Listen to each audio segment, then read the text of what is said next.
Commission, please be seated.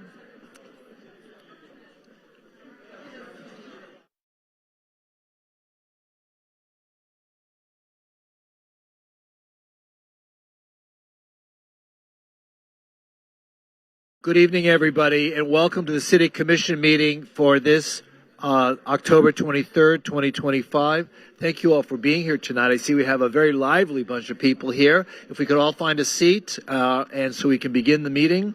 We have a number of guests here tonight, and we have a lot of opportunities to present and recognize individuals and organizations during our presentation session. For those of you who are here for the first time, I welcome you all and thank you for being here tonight.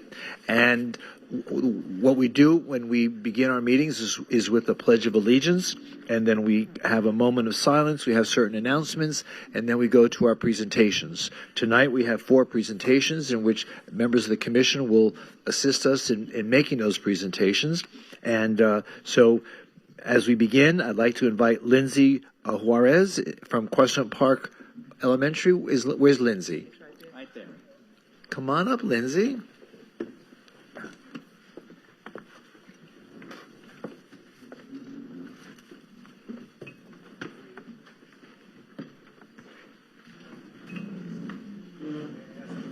May I ask you all to please rise and join us in the Pledge of Allegiance. I pledge allegiance to the flag of the United States of America and to the republic for which it stands, one nation, under God, indivisible, with liberty and justice for all. Thank you so much. Thank you. Wait a minute. Strategic communications. Do you have something for? No. Okay. All right. We can take a picture. Why don't you step back? Is your family here tonight? Is any friends or family joining you tonight? Why don't you ask her to come up? We'll take a picture with her. Come on up.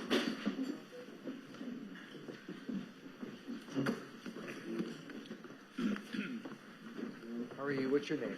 Shirley. Hi, Shirley. You work for the city? Yes. Oh, nice to meet you. Thank you. I don't even know where to put these.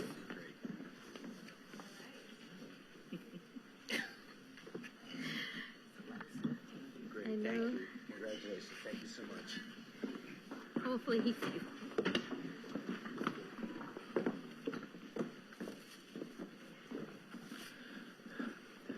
Thank you, Lindsay. Now, if you could all please join me in a moment of silence.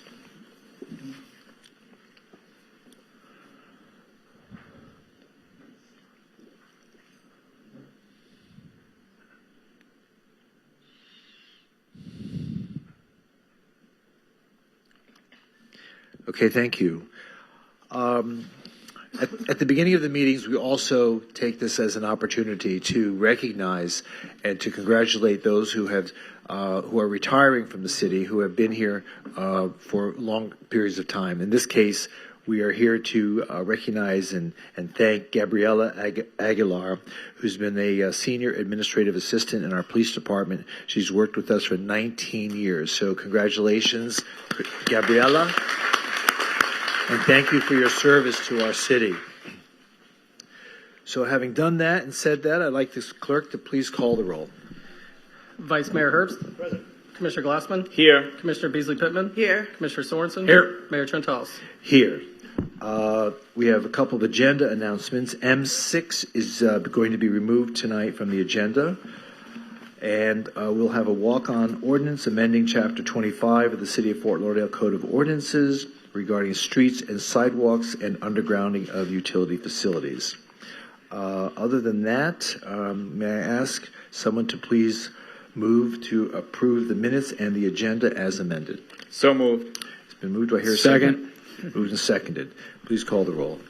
Commissioner Glassman. Yes. Commissioner Beasley Pittman. Yes. Commissioner Sorensen. Yes. Vice Mayor Herbst.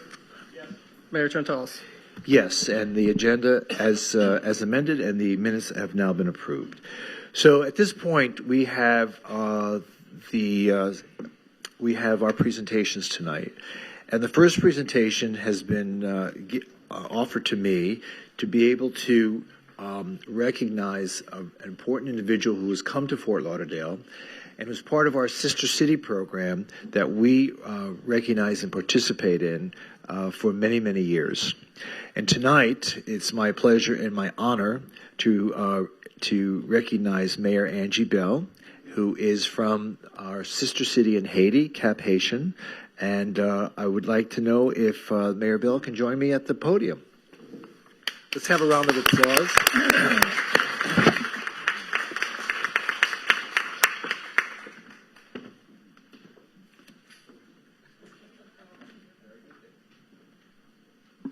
So there are a few comments I'd like to make, and then I'd like to invite you to say a few words for us, okay? All right. So Mayor Bell served as the Greater Fort Lauderdale Sister Cities International Cap Haitian co-chair and has recently been appointed the mayor of our sister city of Cap Haitian, Haiti's second largest city and the only city in Haiti with direct air service to South Florida. Many of us remember December 2nd, 2020, when Spirit Airlines Flight 350 marked Cap Haitian's 350th anniversary. Wow, long time. And the resumption of service from Fort Lauderdale Hollywood International Airport following the pandemic pause. On that historic day, Miss Bell represented Fort Lauderdale and the Greater Fort Lauderdale Sister Cities International, carrying with her both the proclamation that I signed honoring Cap Haitian's 350th anniversary and a plaque celebrating our sister city relationship.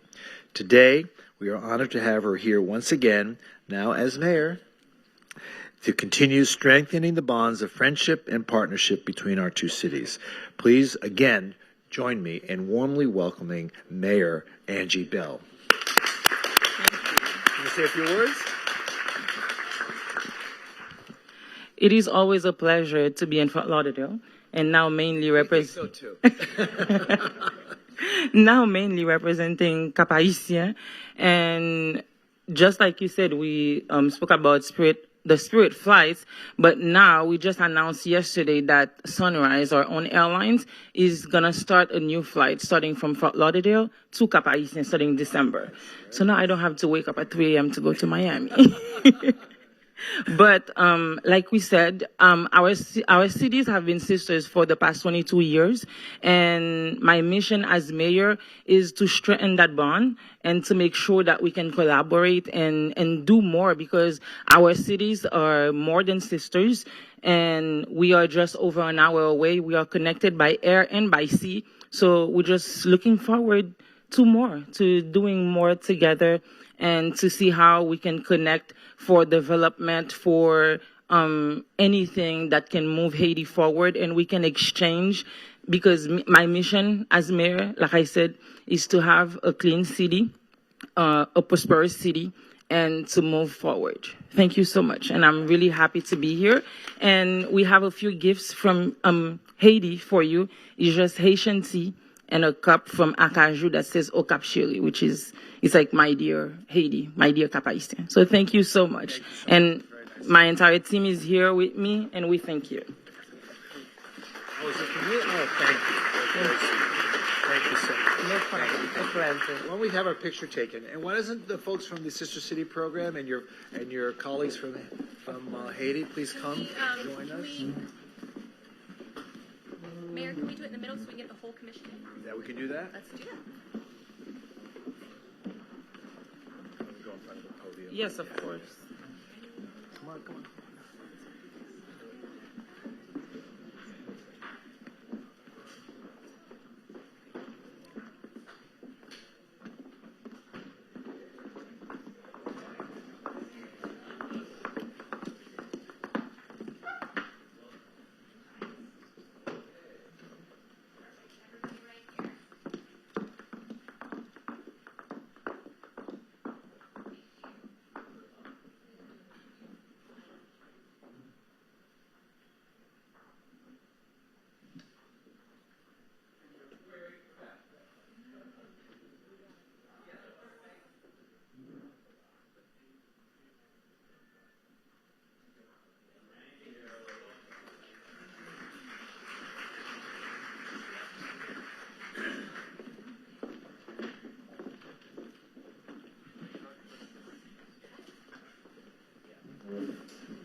Thank you so much. Now I'd like to invite Commissioner Glassman to present a proclamation in recognition of Princess Cruises Star Princess Cruise Day. And I'd like to invite Marie Lee, Chief Marketing Officer from Princess Cruises, to please join the Commissioner at the podium. Thank you again. Thank you. Thank you, Mayor. Appreciate this.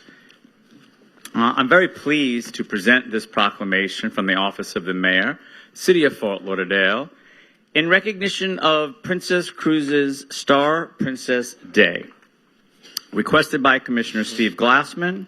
Whereas the cruise industry is indispensable to the economy of Fort Lauderdale, contributing to the economic vitality of the region, in fiscal year 2024, Port Everglades generated $28.1 billion in economic activity, nearly $1.1 billion in state and local taxes, and supported 12,270 local jobs, with projections for 2025 showing 37.7 million cruise passengers worldwide and revenue exceeding $47 billion. And whereas Star Princess, the most impressive and luxurious vessel ever created by Princess Cruises, is a true engineering marvel, offering travelers extraordinary experiences and visiting premier ports around the globe. And whereas Princess Cruises, headquartered in Fort Lauderdale, has chosen Port Everglades as the U.S. home port for Star Princess, signaling a new era of innovation and excellence in the cruise industry. And whereas Star Princess, like her sister ship, Sun Princess, is a LNG-powered ship and integrates the latest technologies to reduce greenhouse gas emissions, minimizing environmental impact, and embodying a commitment to protecting and preserving the world's precious resources. And whereas Star Princess will be one of 6 Princess ships sailing from Port Everglades during the 2025-2026 Caribbean season, further solidifying Fort Lauderdale as a premier destination for cruise travelers seeking world-class experiences.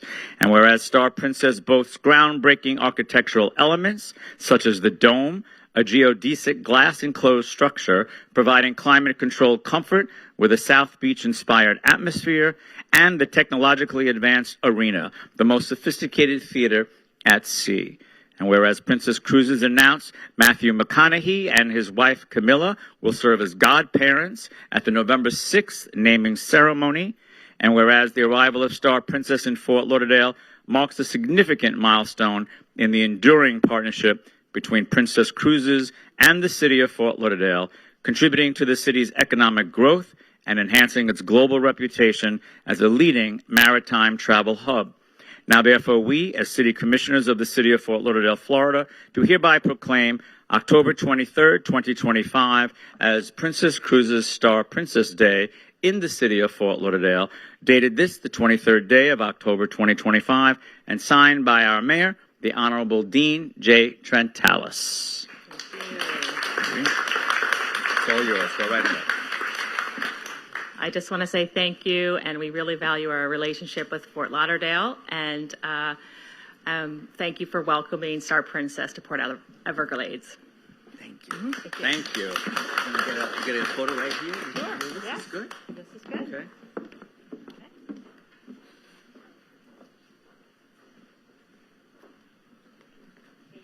Thank you. Congratulations. Thank you. And here's your bag. I got a bag for you. Perfect. Okay. Thanks so much. You're very welcome. See you soon. Okay.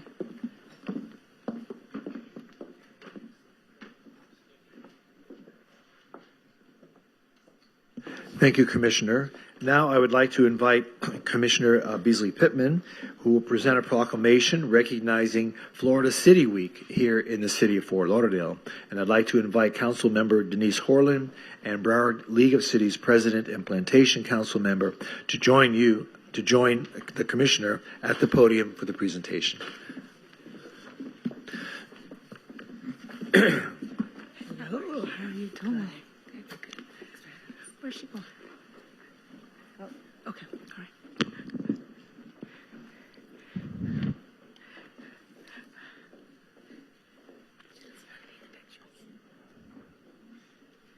Good afternoon, everyone. Good evening.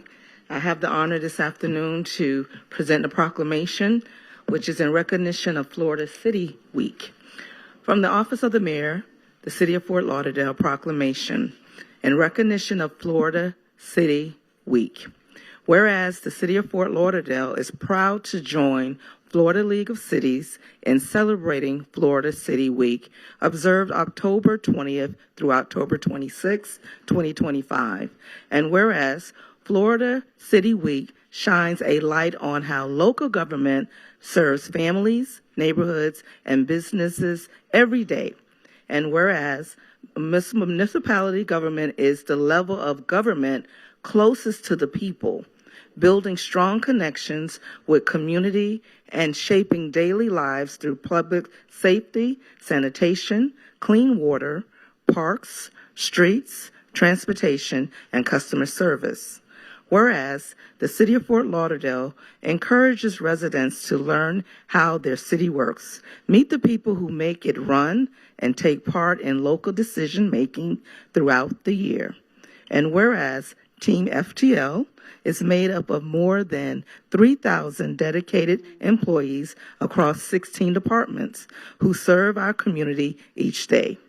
These departments include capital projects, community services, development services, finance, fire rescue, Fort Lauderdale Executive Airport, human resources, information technology, Office of Management and Budget, Parks and Recreation. See, it's so much fun. I'm having fun saying the name. Park and Recreations, Police, Procurement, Public Works, Strategic Communications, Transportation and Mobility, and Utility Services. And whereas the City of Fort Lauderdale calls on all residents to participate in city programs such as Neighbor Leadership Academy, an interactive 6-week course on how Fort Lauderdale City's government works, how it works. Residents can also serve on advisory boards and committees, volunteer, and help build strong neighborhoods today and for a better future for the next generation. Now, therefore, we, as City Commissioners of the City of Fort Lauderdale, Florida, do hereby proclaim October 20th through the 26th, 2025, as Florida City Week in the City of Fort Lauderdale, dated this, the 20th day of October, 2025, and it is signed by our Mayor, Dean Trantellis. All right. Thank you. Okay, would you like to say something? I would just very quickly, you want to hold it? Okay. Thank you, Commissioner Beasley Pittman, for sponsoring this important proclamation, and thank you, Mayor and Commission, for having me this evening. It is my absolute pleasure to stand here and accept this proclamation on behalf of the Broward League of Cities. As you heard in the proclamation, our 31 cities are the governments closest to the people and best poised to address the needs of our residents. So what I would invite any municipality that you live in is you hear there are a lot of people that toil behind the scenes in our cities, and I'd like to ask for their acknowledgement. It's not just the elected officials who are forward-facing, but there's a lot of city staff, and I want to congratulate the staff of the City of Fort Lauderdale for all they do and for being recognized. So thank you very much. All right. Thank you, Denise, for I've been asked to get the whole commission. Okay. So, thanks for coming all this way from Plantation. I appreciate it. How are you? Getting a phone. Yeah.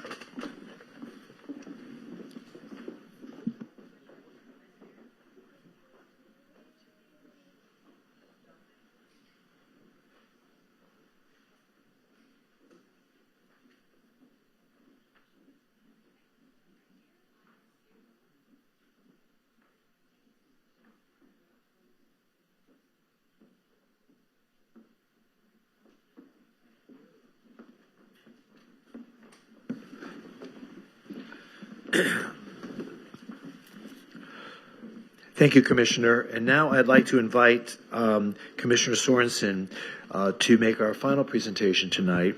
And this is regarding James Lichtenstein Day in the city of Fort Lauderdale. So who is James?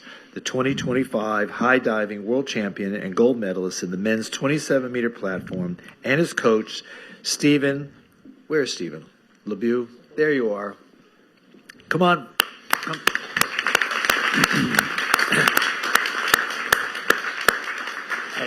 These are two people who not only have stepped up to the 27-meter platform, but have actually dived off of it.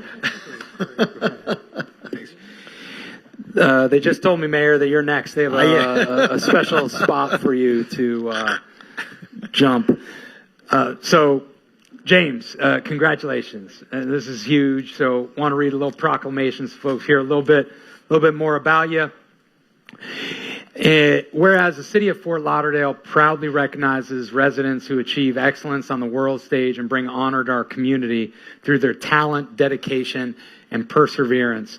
And whereas James, a 30-year-old resident of Fort Lauderdale, how long you been in Fort? Are you born and raised, or? Moved here because of the approval of the high dive tower. Because of the high dive. There you go, Mayor. There you go. See what There you happens? go. We build it, they come.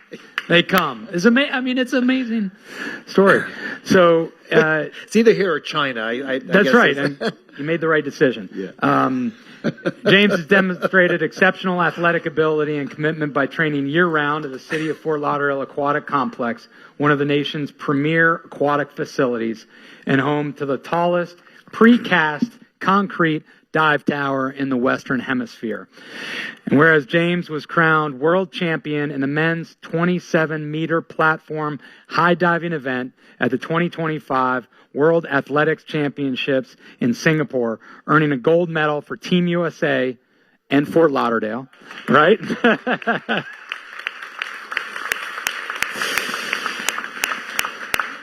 And whereas James' gold medal performance crowns years of relentless dedication and mentorship under former two-time world champion and Team USA coach Stephen LeBeau. Did I pronounce your name right? LeBeau? Good. Awesome. Stephen. Amazing. Stephen, who embodies a spirit of excellence that defines Fort Lauderdale's aquatic community. And whereas James' world title and gold medal victory bring pride not only to Team USA, but the city of Fort Lauderdale, reinforcing our city's reputation as a global center for aquatic sports and a community that nurtures champions. Now, James, I'm going to put you on the spot here a little bit. Do you plan to stay in Fort Lauderdale? I do, yeah. He does. I got a commitment, Mayor. And do you plan on winning more gold medals? I do my best. Nice. I'll train like it. He said, I'll train like it. I love it. So then, as a result of answering those questions right, James, we therefore, as a city commission, proclaim October 23rd, 2025 as James Lichtenstein Day in the city of Fort Lauderdale, and encourage all residents to celebrate this day and your amazing accomplishments. James! Get up here. Say some words, man.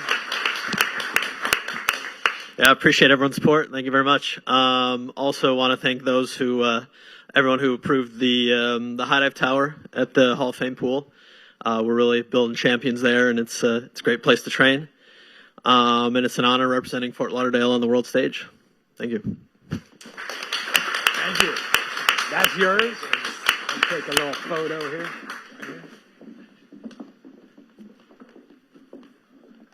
Oh, yeah, hey. And our Aquatic Center team. Good to see you. Come on.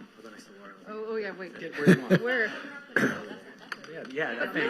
Well, show the hardware. Get in here. You need to be next to him. You're the boss here. Okay. Thank you. Thank you, guys. Congrats, Coach. Thank you, man. Freaking man. Yes.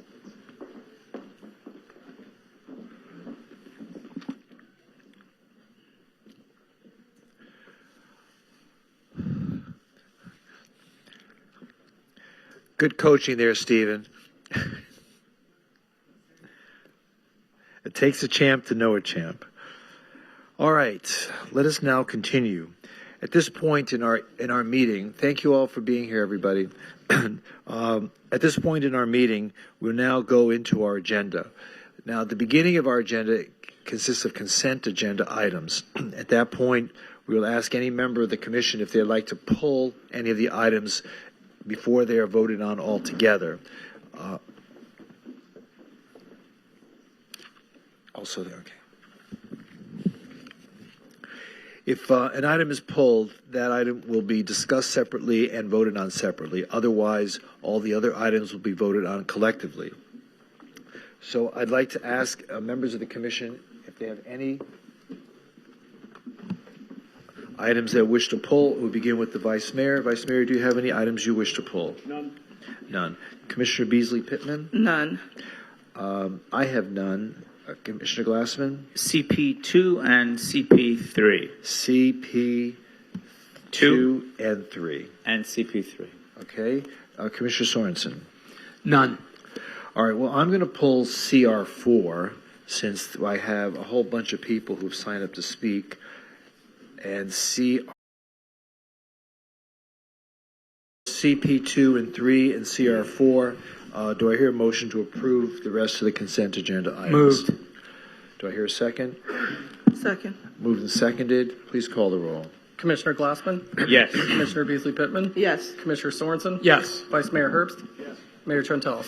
Yes, and those consent agenda items have now been approved except CP2, CP3, and CR4. So if you're here for those items, your items have been approved. You're welcome to stay for the rest of the meeting if you'd like. All right, so let's begin with the CP items. CP2, Commissioner Glassman. Yes, thank you, Mayor. So I understand that this is a motion approving the award for bid for the purchase of a mobile emergency response support portable tower trailer, and this deals with a lot of communication issues, radio communication systems. I'm pulling this not so much because I have an issue with this particular agenda item, but I want to continue the conversation that I've begun about the BDA requirements in our city. I'm hearing more and more from buildings. I did just get an email the other day from a building on Hendricks again, and forwarded it to Chief Golan and to City Manager Williams. I just need to hear from staff, what are we planning on doing in terms of making sure that the responsibility, the financial responsibility, is just not falling squarely in the hands of predominantly these condominium owners who are facing just so many issues these days in terms of structural integrity reserve studies, in terms of property insurance premiums, in terms of special assessments. Again, I understand what this system is about. There is nothing more important than public safety. I'm not arguing that at all. I'm just saying that if our police and fire are having issues with communicating with each other, that's not the fault or the responsibility of the homeowners in condominium buildings. That's our responsibility as a city. We should be making sure that we have the right systems in place, the right technology in place, so that folks can communicate. Our folks can communicate. Our first responders can communicate. In discussing this issue with our state representative, I'm finding out that other cities are not even mentioning this. This is not even a blip on the radar from other buildings in other cities. Therefore, it leads me to believe that this is a Fort Lauderdale problem. I don't understand why other cities on the coast, which also are facing increased development, which also are facing increased construction, why is this not an issue? Why is our state representative only hearing about this from folks in Fort Lauderdale? I'm not going to beat a dead horse, but we've got to start working on ways to figure out a uniform system here. I'm finding that the testing is just, I don't know, I have just too many questions. I've mentioned them before. It seems a bit too random to me.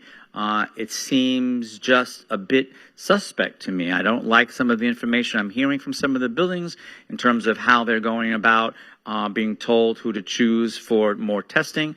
I appreciate the flyer that we're getting out now. We're attempting to do more education, which is very important because up until this, way back in January of the year, folks were finding out that they were failing something that they had no idea what it even was or that they had any responsibility at all. So again, I want us to continue as a city to figure this out without this financial burden solely falling on the shoulders of these unit owners who just can't take it. I'm hearing from buildings in my district now where a majority of the units are for sale. People cannot afford all of the increased costs in these condominium buildings, and they're moving. I have too many emails that attest to that. They just cannot afford to live in their units, and we've got to do something other than just adding this other increased burden of hundreds of thousands of dollars on a condominium association to tell them that they have to be able to have a better system in place whereby our first responders can communicate better. If our first responders cannot communicate better, then I believe that that's our responsibility as a city to make sure that they are communicating. That's all. And with that, I would just like a little response, and I'm also happy to move the item, but I just want to hear what we're doing. I want to hear what kind of progress we're making. Thank you.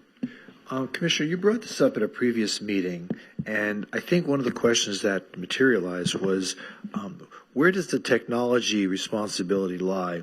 Is it a function of the general radio system of the city to be able to penetrate the walls of these buildings?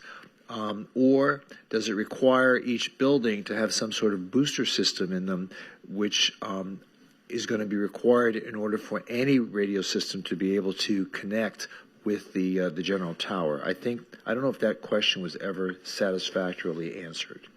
Well, I apologize. Not to my satisfaction. I will tell you, though, that I can cite you examples of buildings that have done this work and then they don't pass the next year. A lot of these buildings have already been given a CO.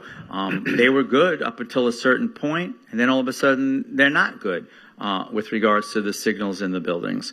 Again, for a variety of reasons that are being given to me that don't make a lot of sense. Oh, we have increased construction downtown.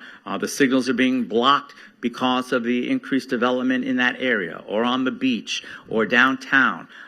Or the condominium association went ahead and hardened its building by installing impact glass, which to me is a good thing, but then damned if you do, damned if you don't. You installed impact glass to make your building more resilient, but now you're being told you need to spend $200,000 because our radios aren't communicating with each other. It's really a crazy catch-22. But the question falls back again, does technology exist that the city alone can implement to be able to penetrate these buildings that have been hardened? Maybe, Chris, you can help us out. I believe we should be able to do that. Let it. Okay. You're not a scientist. I'm not a scientist. I'm not. I only play one on TV. Okay. Chris, can you help us out here? Sure. Just for the record, I'm not a scientist either. Okay. But Chris Cooper, Assistant City Manager. So you asked a question about who is the burden placed on essentially to do this. So the state, through the Florida Fire Prevention Code, places the burden on the property owners of certain properties, so typically condos and those types of buildings, to make sure that there's adequate two-way radio communication for public safety available within their building. So there are a lot of things that can affect the radio strength inside of a building. We've talked about that at prior meetings and other conversations, but generally speaking, anything that could block or inhibit a radio wave is something that may affect the radio service inside of a building. So, for instance, we've talked to staff about things like windows that block certain types of light, ultraviolet, for example, and those types of things can also block radio waves. So those are the types of things that when a building does some improvements, there may be a consequence to the ability for our radio systems to adequately penetrate those buildings, which is why the Florida Fire Prevention Code places that burden on those buildings to make sure on the interior of their building they can get adequate radio signal. But does technology exist to allow our system to penetrate these buildings? I mean, or is it a requirement that each individual building have some sort of booster system within the structure that allows our system to enter into their building? I mean, where does the technology lie, and where would the burden be placed? I would suggest, based on the Florida Fire Prevention Code, placing this burden on building owners to have adequate signal strength within their buildings. It's probably a combination of factors that include the strength of our signals, either through direct contact from our towers or repeaters on other buildings that amplify that signal to these buildings, as well as the system within the buildings to make sure the radio system adequately covers it. For new construction, we do, through our DRC process, review for these two-way radio communication systems. It's part of the development review, it's part of the building permitting review, and then it's part of the inspections of those buildings before they're CO'd. So it's a continuous process of making sure that those systems, one, are installed. And the law also compelled buildings that were already built at a certain point in time to have those systems installed within their buildings, but also on new construction to have those systems installed at the time of CO.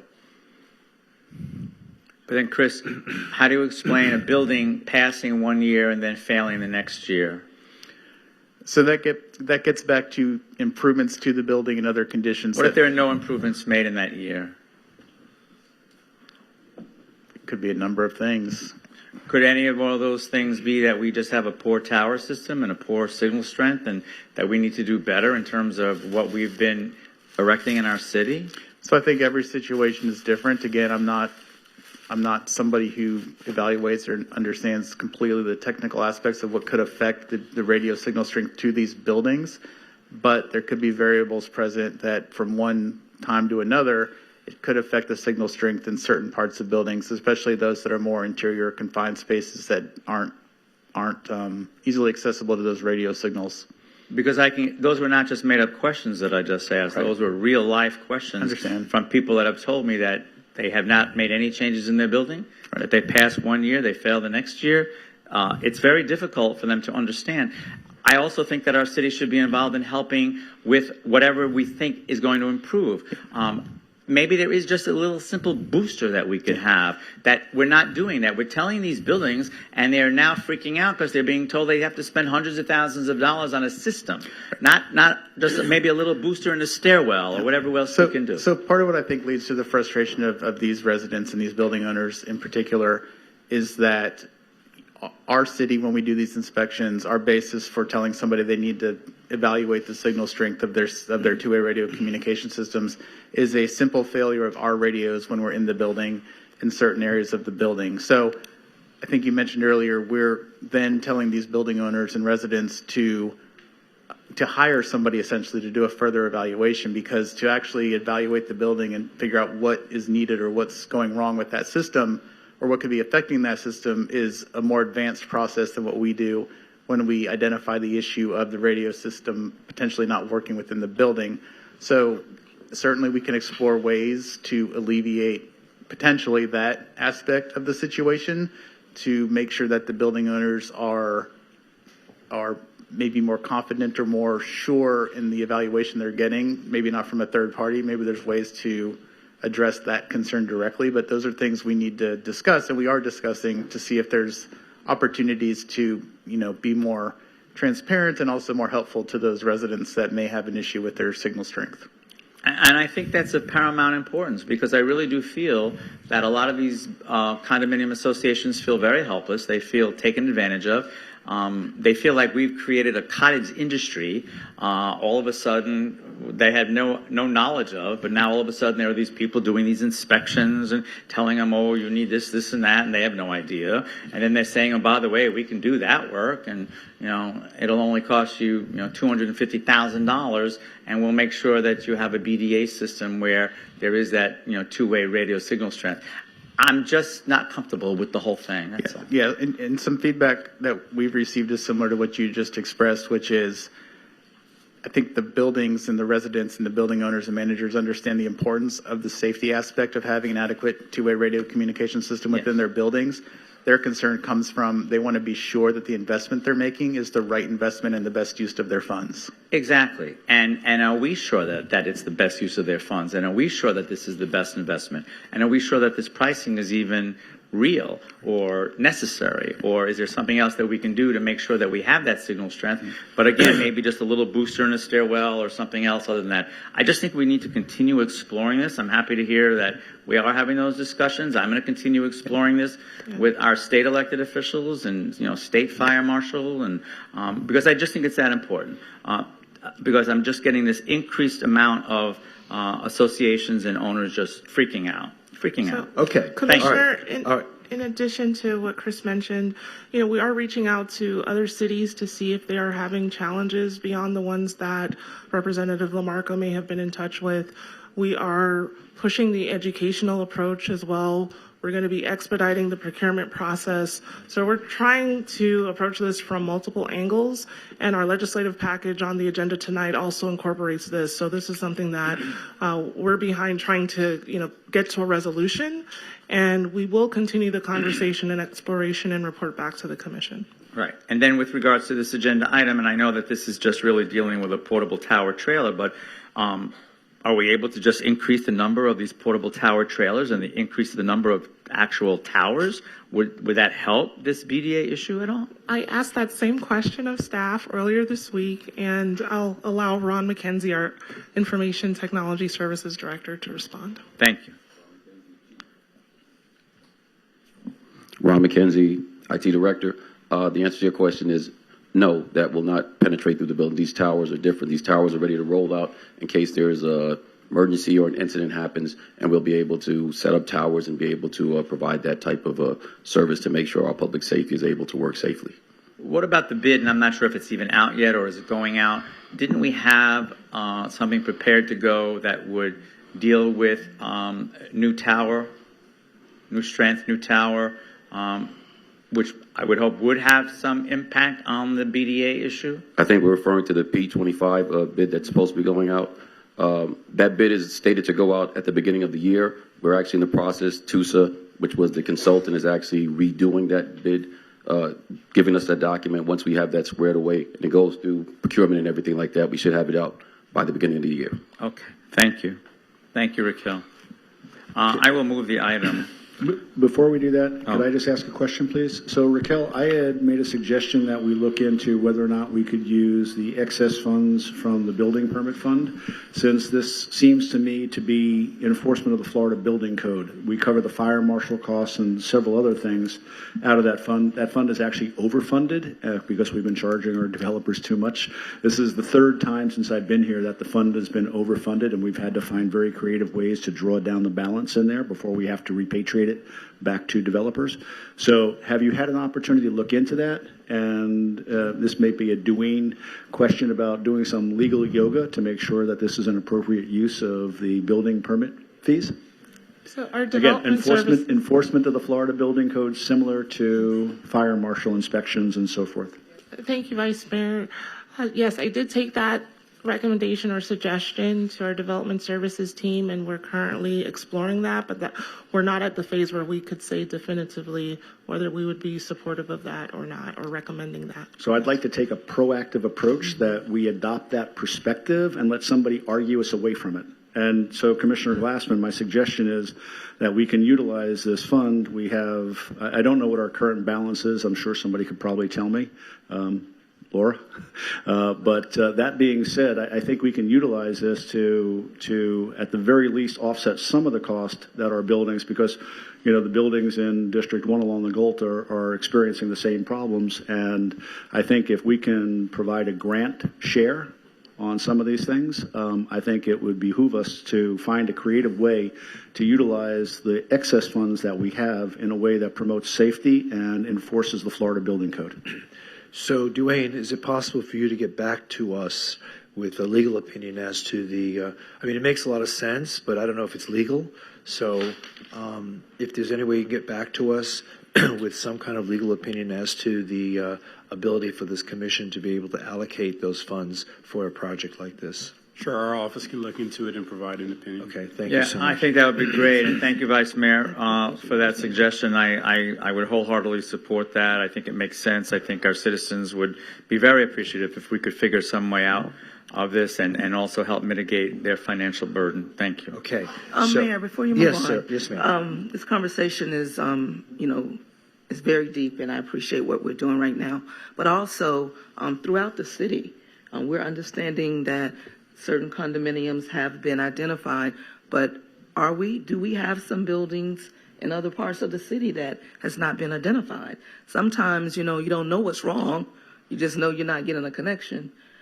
Can we make sure that the whole city is safe? If this is a problem on the east side, I'm sure to believe that it's on the west side as well. Well, we can look into that. Please. So we could include that as into what's going on. Well, don't all of our structures go through an annual inspection? Well, there are certain types of buildings that would be exempt, and I think that's what our fire chief might be coming to share. Good evening. Good evening, Mayor, Vice Mayor, Commissioner Stephen Golan, your fire chief. So, yes, ma'am. Not only are the commercial buildings inspected on an annual basis, but also if any firefighters are having loss of signal while they're in the building, it's what we call a bonk on the radio. The radio, if it loses connection with the tower at any given time, whether we're transmitting or not, it'll go into a bonk status. If they receive that while they're in a building for any type of call, they report that back, and then the BDA team is sent out shortly after to then see if it was just something wrong with maybe the radio at that time, or if there's something with that building that needs to be improved. So, but to your point, like for example, tomorrow we're doing the ribbon cutting on the Adderley.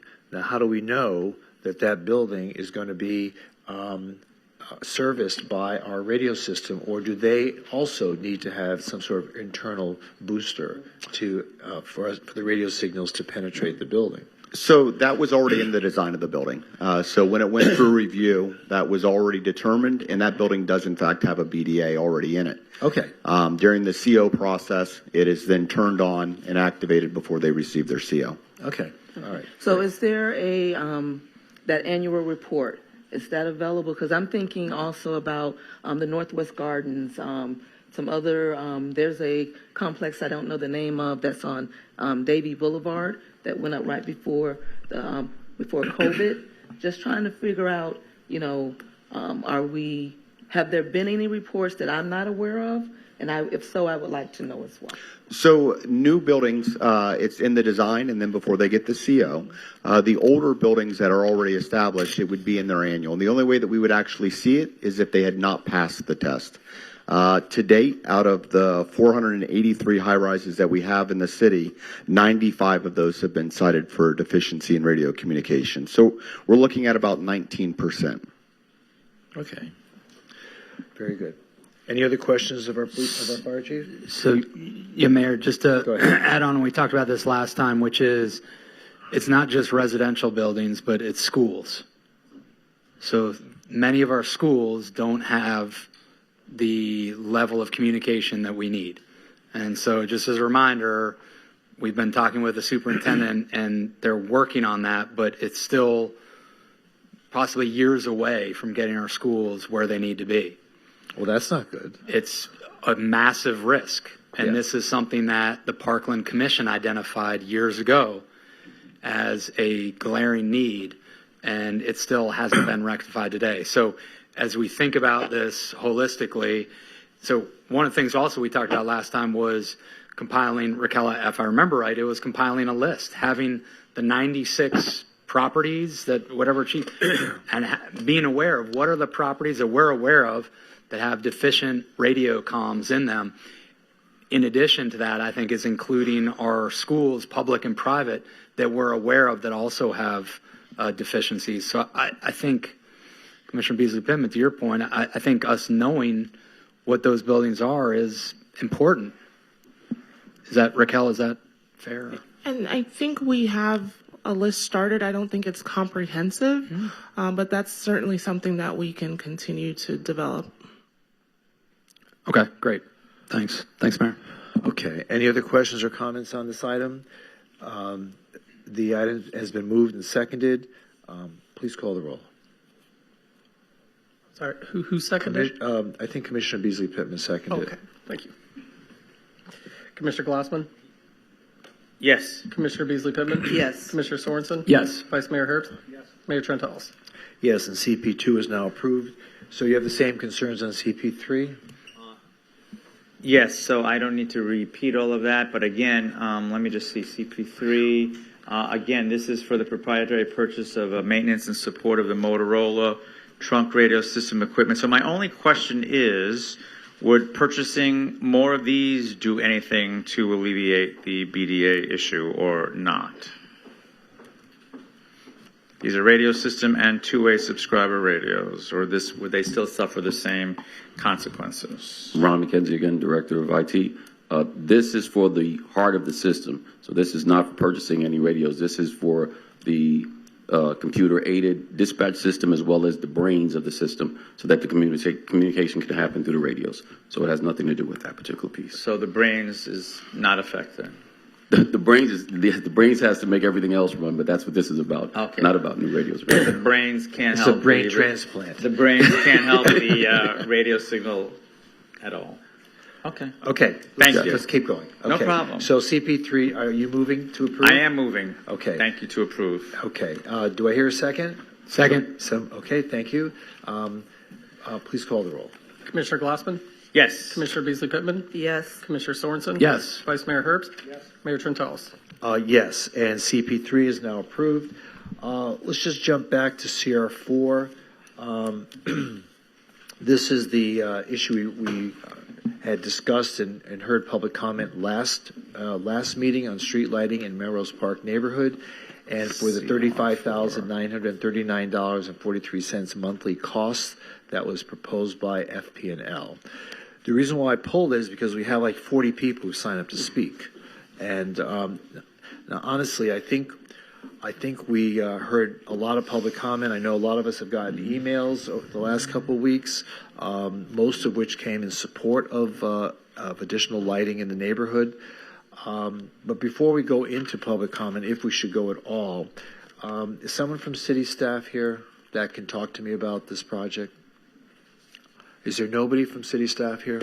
Yes, we do have members of city staff available. I just want to share that staff participated in a meeting on October 14th with members of the neighborhood association as well as with Commissioner Beasley Pittman and her office. And we shared that in the memorandum. That would have been the primary update to the memo, although the commission asked that this item be moved from the October 7th to today's meeting. We just wanted to share that that meeting did occur and that staff did participate. Wasn't there a recommendation to modify the number of streetlights? So you may be referring to an email that was sent by the Homeowners Association president sharing some recommendations as discussed during that meeting. And so one of those recommendations was to have 150 instead of 555 streetlights at intersections. When asked how that 150 number came about, it wasn't clear that it was representative of the number of intersections within that community. So just an arbitrary number? It may have been, I am not sure. Well, the email says key intersections and potential school bus stops, and then they were looking to do that as an incremental approach to the 550, see how the 150 looked, and then I guess take it from there. Maybe increase as time went on if people really like them, but that's what it says. It says key intersections and potential school bus stops. Commissioner Beasley Pittman, this is your district. What are your thoughts on this? Well, with the suggestion by, I shouldn't say the suggestion, we did agree to go back and have the conversation with the association, the identified association. And in that meeting, as it was said, those numbers weren't, how we got to the metrics was not defined. And then even in the process of community outreach, these neighbors have cried out to me. They wanted to know what they can do and what they should do. So they took it upon themselves to go out, knock on doors with a petition asking if their neighbors wanted lights or not. I have here with me tonight that they have already been given to the clerks. They've gone through that system. But I want everyone to see what these neighbors have gone out and produced in less than 7 days. This is from neighbors of Melrose Park. 7 days, less than 7 days. They went out, and the question is simple. It's a petition. It's not a survey. A petition, we know you ask the question, and if you are in favor of it, you sign it. So it's not a survey. It's a petition. They went out, they asked their questions, and if my numbers are correct, this is approximately 400 individuals who are in agreement of lights. Okay? And then we have... Okay. And what it says here, as a Fort Lauderdale resident, and I support having the security of street lights installed in our neighborhood. And Also, they have their signature. They have their signature, their name, and their address, which reflects addresses in Melrose Park. Right. Just looking at this randomly, they all. Does it say 550? Does it say just street lights? It doesn't matter. They want street lights. Oh no, I'm not. It doesn't have a number. It doesn't have a number. Petition. It's not. No, I understand. No, I'm good. I don't want to create And an I'm looking at argument these here. just randomly. They're all streets in that That's neighborhood. it. So they have, if nothing else, the neighbors have spoken. Okay. Okay, we get it. You get it. All right. So now the question is the number. Okay, and somehow I think the number 150 was a little arbitrary. It was just like, but no one is really, out of these numbers of people who have signed this, I think everybody is in support of lighting in the neighborhood. To be honest with you, my biggest beef is not so much in the lighting as the bill we're going to get every month for the lighting. I think it's very excessive, and I think, right? $36,000 a month, forever. And how much are we paying in other neighborhoods? Well, I don't know that. But so how can you have a problem if you don't know what it is? No, I'm not saying. Wait a minute. I'm not arguing. I'm not here to be adversarial. My dispute is with FP&L, not with the project. Okay, we need to renegotiate that number somehow. We can if this commission decides to approve this item tonight, it doesn't mean we're stuck with the $36,000. I just think that's crazy, outrageous. No, hold on. So I would just ask the city manager to see if we can go back with FP&L and get a reduced rate on how much lighting costs for these fixtures. In any case, I suspect, and I'd like everyone to chime in because I would like to avoid having to. I think everybody who's here tonight is in favor of the lighting, right? Yeah. Is there anyone who's against the lighting? Yes. You have 3, 4 people. You're against lighting.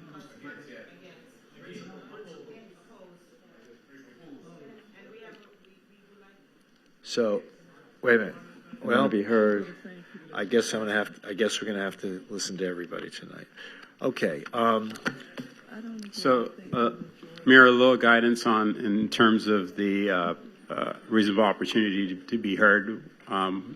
If a speaker has spoken at the last hearing, you have the option of they've had their opportunity to be heard, and you can open up the conversation just to speakers who have not had an opportunity to weigh in on the matter, just in terms of guidance. I don't know who spoke last time and who didn't. So, Okay. Honor system.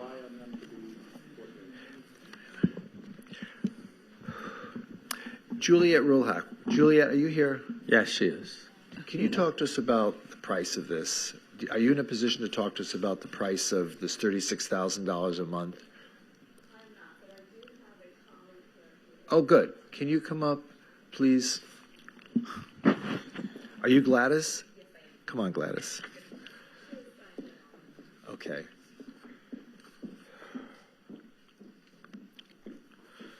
Can you push the button at the bottom of the speaker? The bottom of the speaker?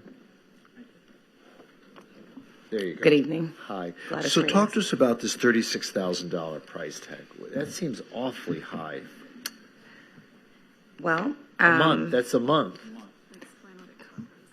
yes, that is the cost for 555 decorative lights. This is a system where it is part of the LT1 agreement, where the poles are basically paid for throughout the duration of the agreement. So this is an evergreen agreement. It'll be the cost of the poles, the fixtures, the maintenance of those, as well as the energy. So it's all bundled into that one monthly cost. What's the $900,000 for? Doesn't that pay for the poles? That is the cost and aid of construction. So that would be to install the handholds, the conduits, the bore, when they're installing the underground facilities. and that is a one-time upfront cost. So the $36,000 is not just for the energy to light up these poles. This is to amortize the cost of the actual capital expense. Is that what you're saying? The facilities, the maintenance, and the energy. Yes, sir. Right. So, and how long does that go for? The initial LT1 contract is for the first 10 years, Right. and then it auto-renews every 5 years thereafter unless the city or the municipality chooses not to have the facilities any longer. Well, if the $36,000 includes an amortized amount for the capital expense, isn't there a point in time when we paid for it? I mean, This is sort of like leasing the poles and it's fixtures. like a lease. It's an evergreen agreement that is approved by the Florida Public Service Commission. Can you tell me roughly what the actual amount allocated for the lighting, the energy itself? Is there a breakdown? For the energy itself, it's Yeah. about currently $788 a month for the energy itself. Per unit? For all of the lights. For all the lights. There'll So be it's just LED. $800 a month for the light for the 550 poles? Yes, sir. Okay. 555. Okay, so that's totally different. Okay. That's the energy. All right. Does anyone else have any questions of Gladys? If I may just ask one question. This is, again, in an email that we received from the association. So, I don't know if this is true, but maybe you can help me with some history here. So it says that all Melrose Park properties were originally constructed with yard post lights, and many residents still maintain them. These fixtures contribute significantly to the character and ambiance of our neighborhood. We recommend a city-supported incentive program similar to the county's reimbursement program for things like bathroom fixtures, where residents who reinstall or repair their post lights can be reimbursed. Are you familiar with the neighborhood at its inception and these lights that this speaks to, or no? I am not. If a resident, and this is something else I was told, so maybe you can help me with this. If a resident contacted FP&L and asked to have a light placed in front of their house on the street, is that possible? Typically, no. The city, if it's going to be on a city right-of-way, the city has to make that official request to FPL. Because I was told that has actually happened in the past. Again, I don't know for sure. I'm just telling you what I've heard from people that actually happened, and then the person did not really like the light anymore because of, it attracted people hanging there, and asked to have it removed. And supposedly, again, I don't know if this is true or not, but would that have even been possible that a person would only be paying like $10 a month for that light in front of their house from FP&L? I'm familiar with outdoor lights, and that is paid by the resident and requested by a resident. Those are typically to illuminate private property. If there's an existing distribution pole, typically it's behind the property. And then that residents will request that outdoor light, and that will be part of their monthly bill, of their independent monthly bill, but not a pole in front of a residence on a city right-of-way. I've not encountered that. You've not seen that. Okay, well, No. thank you. No, that's very helpful. Okay. Thank you. Thank My you, pleasure. Mayor. Okay. Thank you. I have no more questions. Okay, thank you. So I have a number of people who signed up to speak, but I suspect that some of the folks here have spoken already. I recognize some of the names. I'm sorry?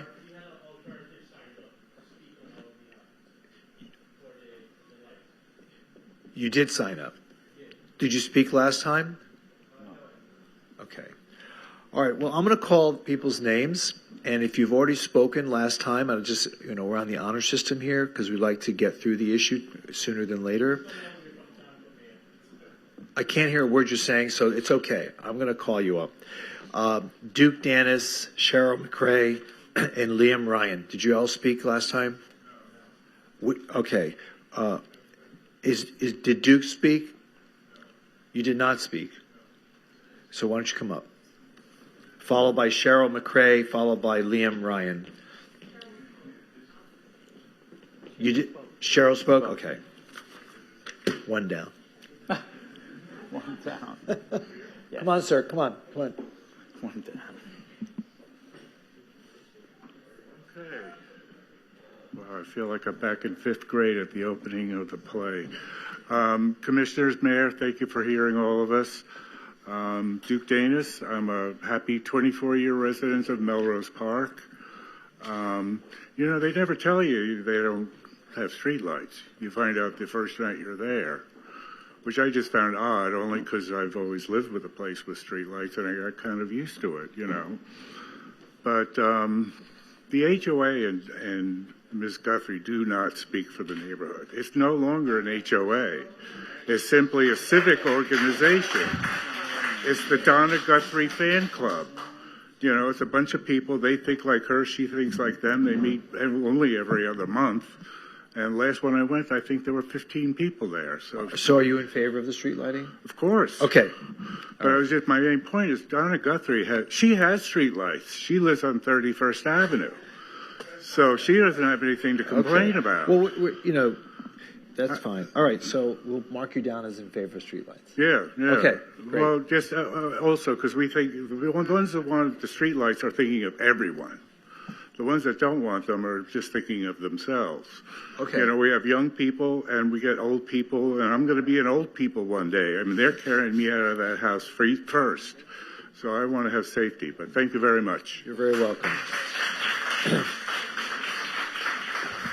Now, Mr. Ryan, you come from Tampa, so I can't let you speak. You don't even live here. I'm sorry? Maritza Pagan? You spoke last to me. Okay. Christopher Persaud?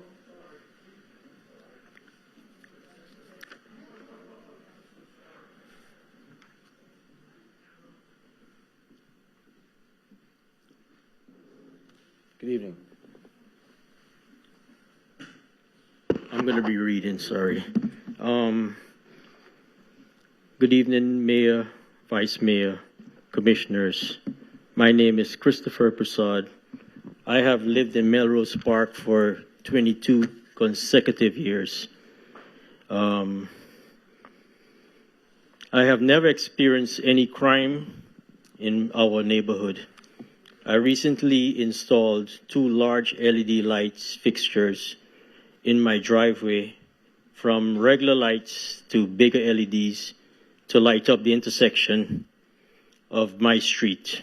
And what I have noticed was drivers tends to speed well above 25 miles per hour, the speed limit, which is actually posted on my swale. When I turn those lights off periodically at nights, traffic naturally slows down. From this observation, I'm concerned that installing brighter street lights may actually encourage drivers to accelerate through our neighborhoods, creating a safety risk for residents similar to what has happened in broad daylight. My neighbor Pana, a car actually jumped off the median and crashed into his house, breaking down the whole wall from a speed accelerating irate driver. Also, I'm requesting that the board conduct verification to ensure that those individuals who are here tonight in favoring of this street lights, they are actual members, bona fide members of our neighborhood, and not any outsiders, residents, renters. Finish your sentence. Renters making important decisions regarding our neighborhood. Also, I have a video from 2 days ago from Commissioner Pittman that had someone recruiting signed petition in favor only of streetlights and no other option of opposing the streetlights. This was a door ring camera that was recording the entire conversation. It's about 15 seconds long. People are entitled to submit petitions the way they want. That's fine, but you have to put the opposite. But if someone's against something, they don't have to sign it.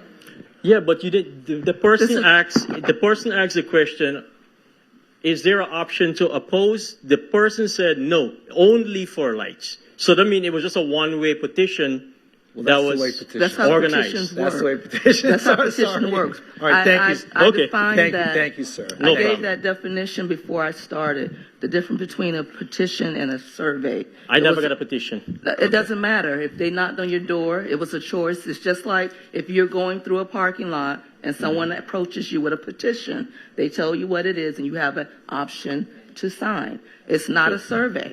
It was not a survey. Right. And the neighbors went out and did the survey. Okay. Excuse me, the petition. petition. And respectfully, Ms. Pittman, Thank you. I appreciate you, but I left a message for you 2 years ago, and you never called me back.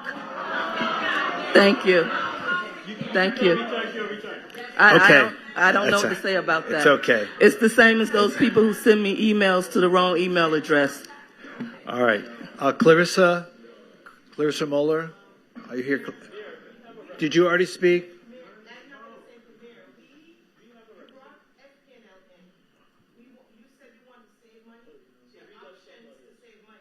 All right, wait. This is not how we do things. If you'd like to come up and speak, you can come up and speak. No one can hear you. No one can see you. We need to have all the testimony on the record. So you're up now. Would you like to speak?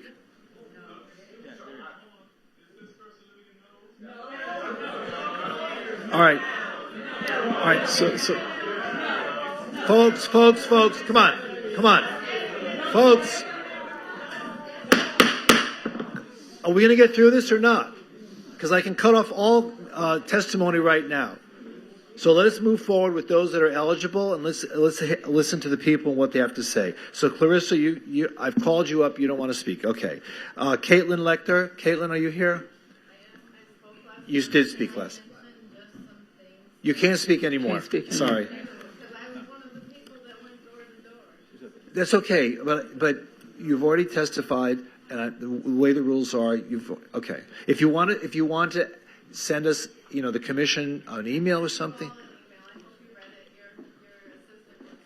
Yeah, and I did read it. So, Ms. Guerrier, Panarothy Guerrier.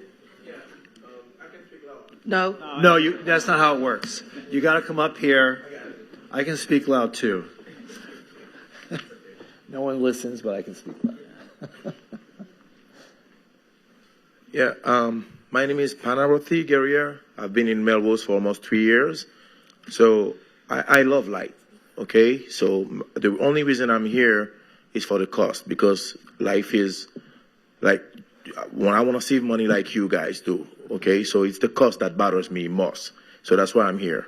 So I'm opposed because of the amount of money that I'm going to have to pay. Well, everyone's going to have to pay it. What do you say? I mean, it's a city expense. Yeah, but I'm not gonna pay. It's not gonna be a bill on top of my FPNL bill. No. Oh, okay. It's gonna be on my bill. It's going to be on everybody's bill. $36,000 a month. The city pays. Okay. All right.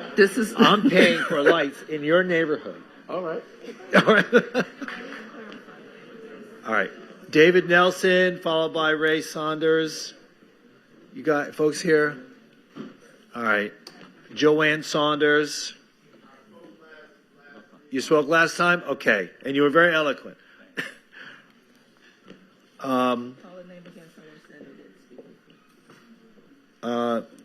Well, there was Joanne Saunders, Ray Saunders, Michael Goller. Who are you folks?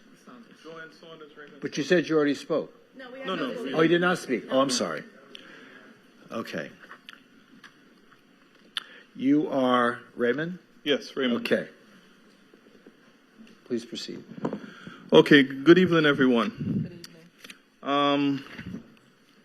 My wife and I has been living in the community since 2020, just to give you guys a backstory. Like the first speaker that went up, we didn't know that there's a community in 2025. We're in 25 now, right? That has no street lights in the community. That's amazing. I'm actually from the islands, so when the community go up, the first thing goes in is street lights. And the reason why they do that is for safety. That's very obvious. So I'm surprised that the community didn't have any streetlights. So we didn't get a chance to research that because I didn't even know that was possible. You did your walkthrough in the daytime? The daytime, so I missed that one. I'm going to recommend to everybody when you buy a house, go at night. And when it's raining. Okay. Go ahead. So, I do understand the community concerns, the guys that are saying that they're opposing it. Most people, more than likely, it's going to be because of the costs. I understand that because we're all feeling the cost right across the board. But one of the most important things that we have to look at, is our safety as a community, right? And so the second speaker that went up spoke about the person driving very, very fast and going into somebody's home. That's a safety issue, and we can't have that. But the street lights is not going to be the thing that's going to fix that. We could probably look at speed bumps to reduce the speeding in the community. And we've been actually talking about that as neighbors, and they've been put in some of the communities. So that's a solution there. So in reality, man, I think it was in 2023 that we had that flooding. I came home in the middle of the night and the community was completely flooded. So I had to literally walk home, in the dark, in pretty much knee-high water, with zero street lights. That's a safety issue, man, because we have a lot of older neighbors in the community, and if something happens and they have to leave their house in the middle of the night, they're going to be in a big problems, man. So that's the reality that we have to really think about. Okay, all right, sir. so okay, your time it's not is up. just for us. Yeah. Okay, thank you so much. Good afternoon. My name is Joanne Saunders. To add to his concern, I've had conversations with police officers. We were some of the people that went around in the neighborhood and got signatures. And I did offer, we are in favor of the lights. If you are in favor of the lights, please sign the petition. It wasn't yes, sign the petition. I asked, and the majority of the neighbors did say yes. The few that said no thought we were soliciting. That was one thing that caused the issue. So most of the people say yes. There's a small group that are against it, but they don't speak for the whole neighborhood.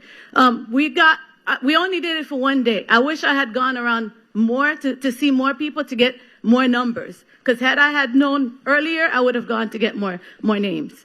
Most people are saying yes. We want lights. We just want an alternative, something that's cheaper, that's going to cost less. If that's a concern for the city, we just want lights.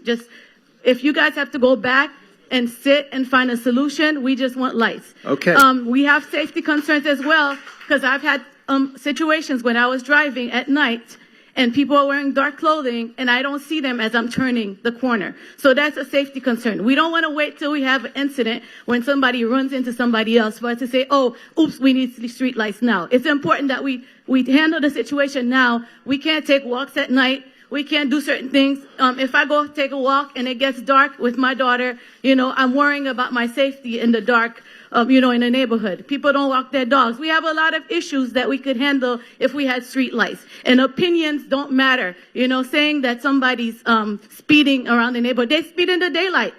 That at night doesn't make a difference. If they speed in the day, they're going to speed at night. We can, like they said, put speed bumps, find other methods. But speeding is not the problem. We need lights. That's it. Okay, thank you. Are you Michael? Yes. Hopefully. So, thank you for letting me speak. I'll be honest, I never thought streetlights would make me so emotional. Okay, it wasn't my plan in life, but I can only speak about my personal experience. Okay, so I moved to Florida about 5 to 6 years ago. Moved to a different place in Fort Lauderdale. Okay, different commissioner, but he's good as well. And at some point we wanted to stay in Fort Lauderdale because we fell in love in the city. We didn't have a lot of money to purchase a property, and we found a very nice place which we loved in the neighborhood. So one of my neighbors on the first week actually told me, you guys not going to stay here for long. Young people don't stay in this neighborhood for a long time. And I didn't understand that at first. I'll tell you my personal experience. I'm a pretty large guy, okay? And I have 2 dogs that I walk in the evening. And during this season, I can tell you my wife doesn't take the dogs out because she doesn't feel comfortable. Whoever haven't been in this neighborhood doesn't know how dark it is, okay?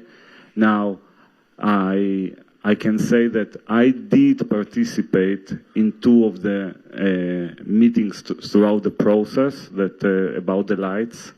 I can tell you that I saw the city, the team from the city and FPL trying to do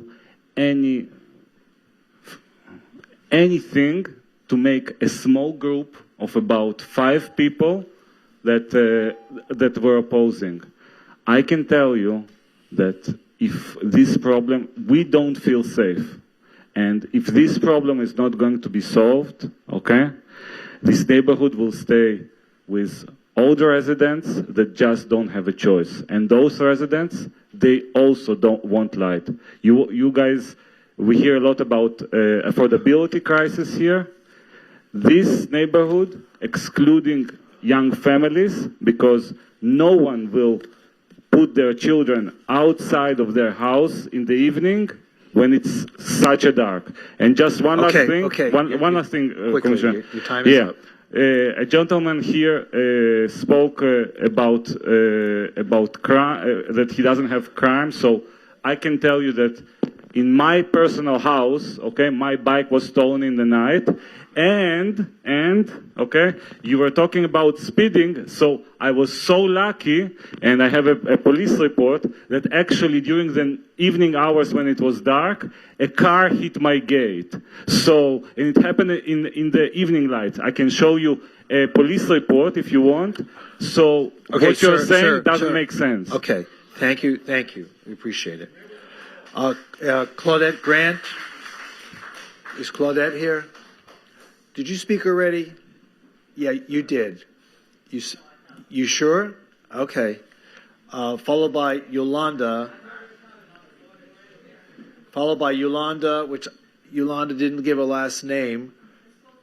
But you did speak last time. I remember that because you didn't give your last name last time either. Come on, Claudette.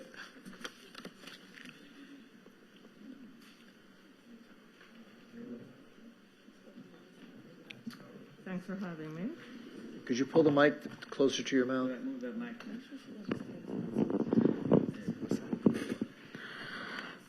I have a couple of questions. And I've been living in Melrose Park for going on 40 years. And I don't know who this is going to benefit. Because I know it's not us. I remember when they said there was going to be drainage. And after they said that they had put in drainage, we had a flood that was apocalyptic. I remember my house is kind of on a rise, so I wasn't flooded out. But my neighbor, 3 doors down, she had to wear boots. Okay, but can we just stick to the issue of lighting? We're not talking about flooding. But see, this is where it's coming from. What does it mean? The lights, before we didn't have drainage, Right. they said. Right. And then we had that flooding after the drainage. You don't have drainage system installed in your neighborhood yet. It's in design. After, yes, they said we had to have drainage. Right. And it was forced down our throat. So, after the drainage was when we got the flooding. Your system hasn't been installed yet. One of the things that they say, we have every home in Melrose Park is supposed to have lighting at their gates. So if we have lighting, why do we need more lights? Okay, well, all right, thank you. All right, Dimitri. I have not an answer, and I'd like to. Dimitri Krijanovsky. I know I butchered your name. Andre, followed by Godfrey Johnson.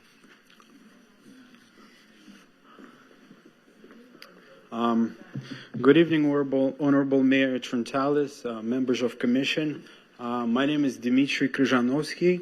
I moved to Melrose Park around 3 years ago, and I was very much surprised that we don't have streetlights, considering that we live in the 21st century, and discussing the benefits of lighting system on the streets is, I think it's a waste of time, because obviously it touches on our security of the neighbors that live in the neighborhood, and just as a neighborhood as a whole.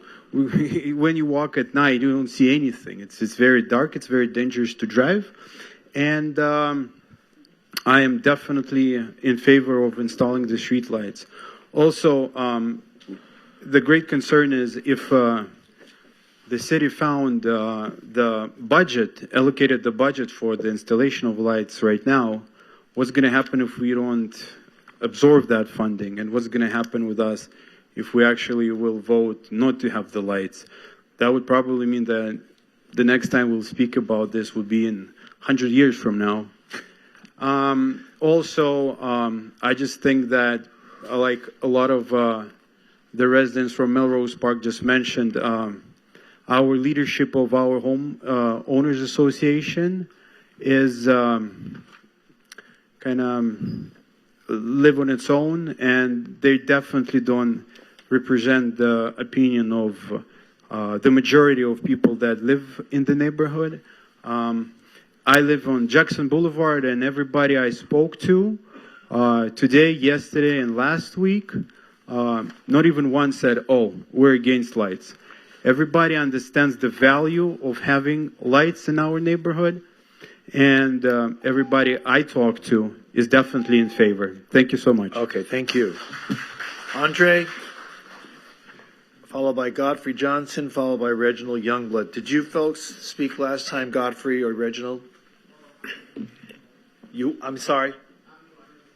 You've never spoken? Okay. Good evening, sir. Good evening. Commissioner, mayors, I've served the state of Florida for 7 years. I've been an architect for the past 12 years now. I moved to the community 7 months ago. I can't even believe it.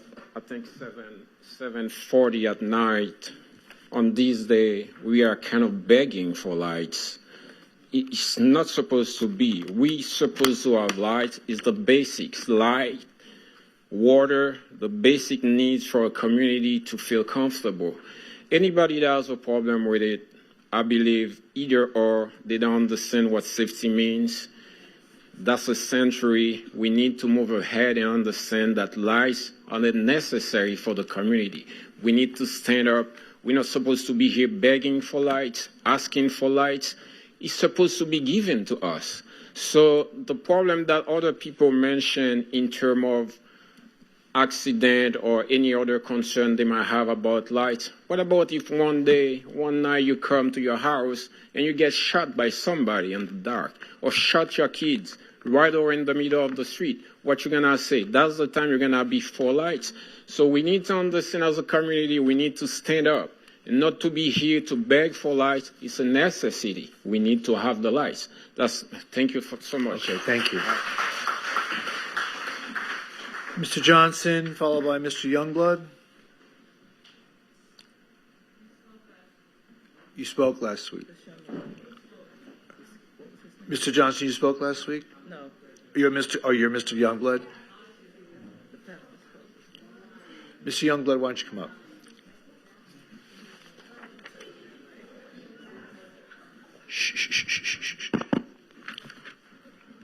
Good evening. I'm very, very nervous, so I'm going to be honest with you. But I will say this. My name is Reginald Youngblood.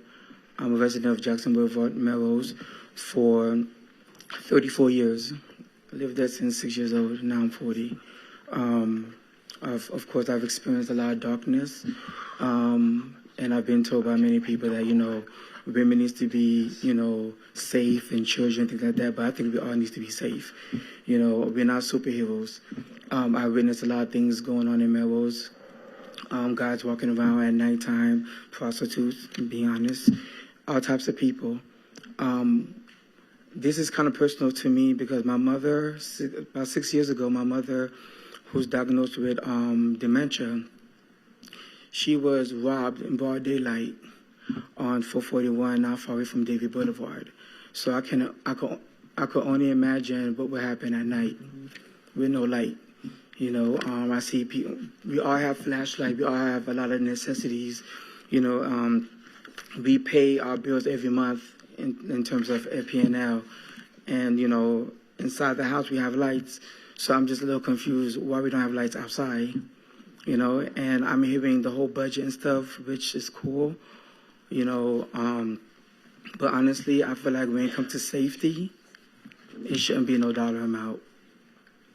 And I don't know if I'm going in a circle, but bottom line, I feel like safety is our priority, and we should do something about it. And I vote for yes, obviously. All right, thank you so much. Is Ms. Porter here? Did you speak last time? This is your first time? Come on up. Followed by Christopher Paul. Mr. Paul, did you already speak last time? You did not. Okay.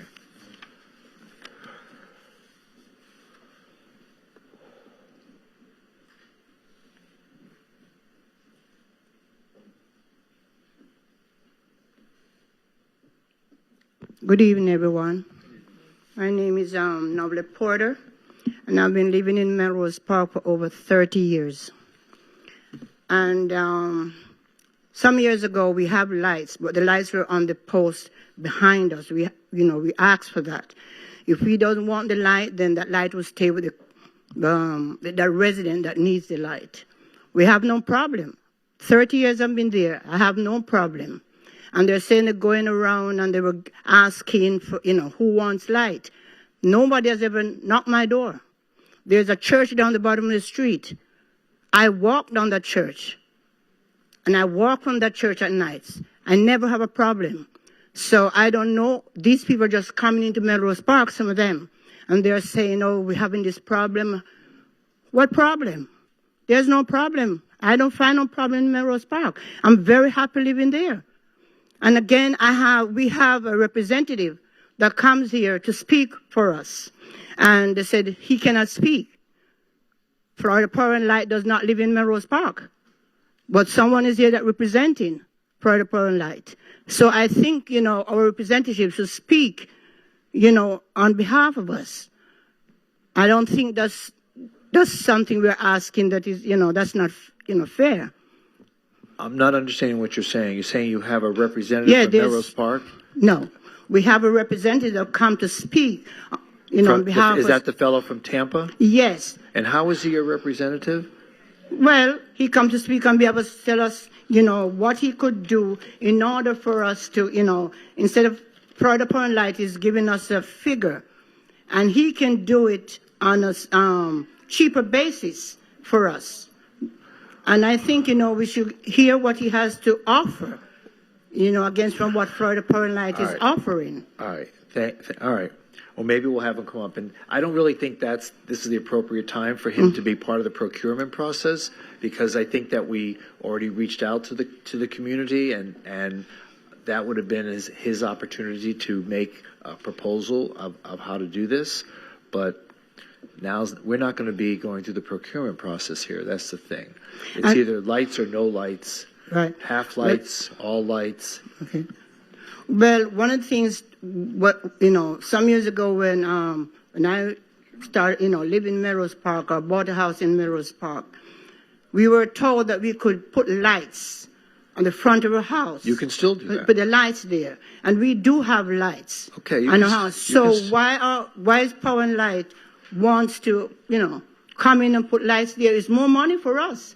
No, it's going to cost us in some way. We don't get nothing free. And I know down the line we are going to be paying for something. Okay. Okay? All right. So I'm voting no for the lights. All right. Thank you. All right. The last person is Mr. Paul from the New Hope SDA Church and School. Yes. Good evening, everybody.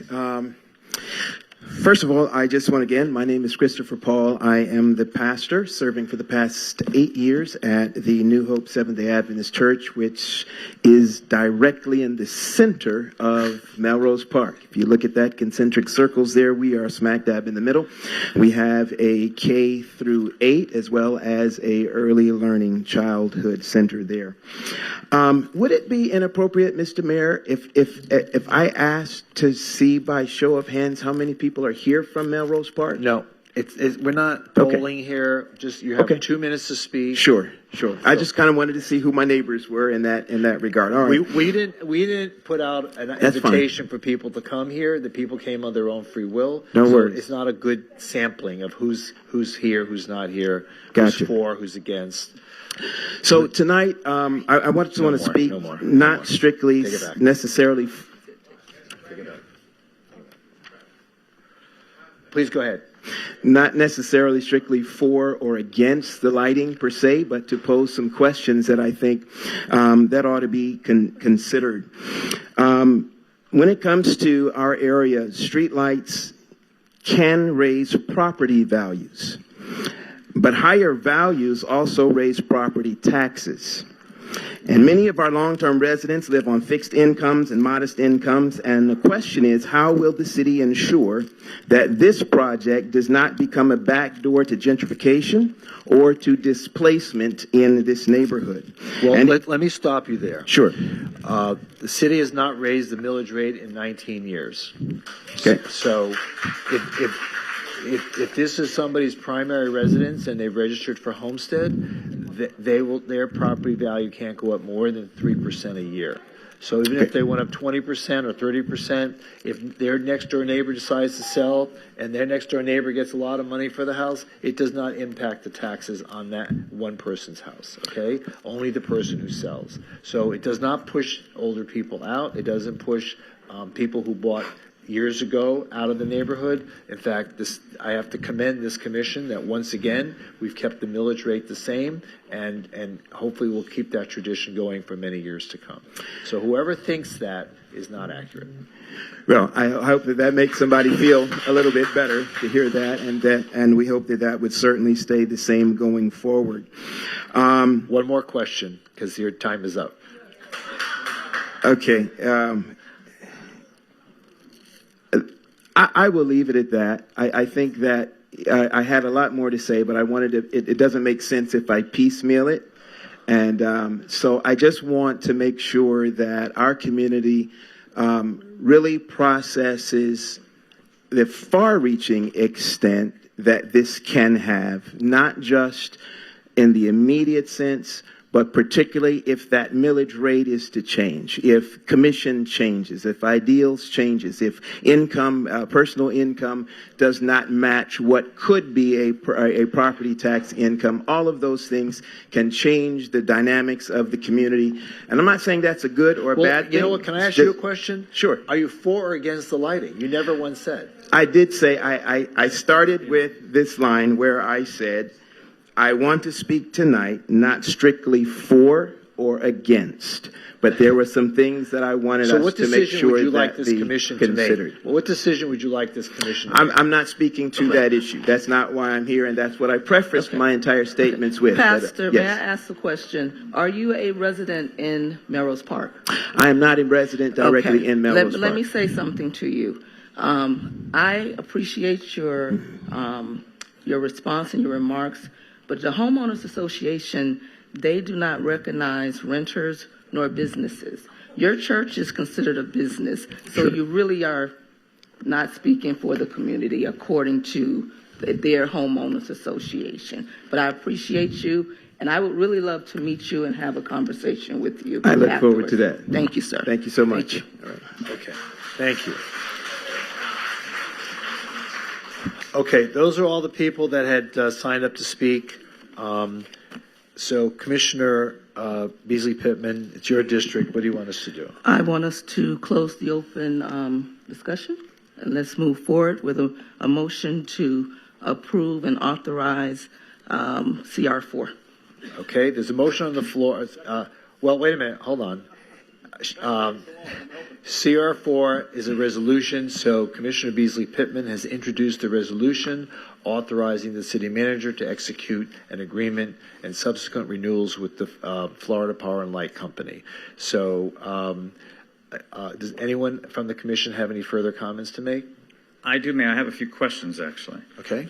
Thank you very much. I appreciate it. So I'm very happy to see that we've made a lot of progress from the last time we've met, because in reading the backup and seeing the letter from the association, it looks like they are willing to at least initiate a beginning. So they went from not wanting any lights, now it says 150 lights. I actually personally am having issues with the $36,000 a month charge in perpetuity.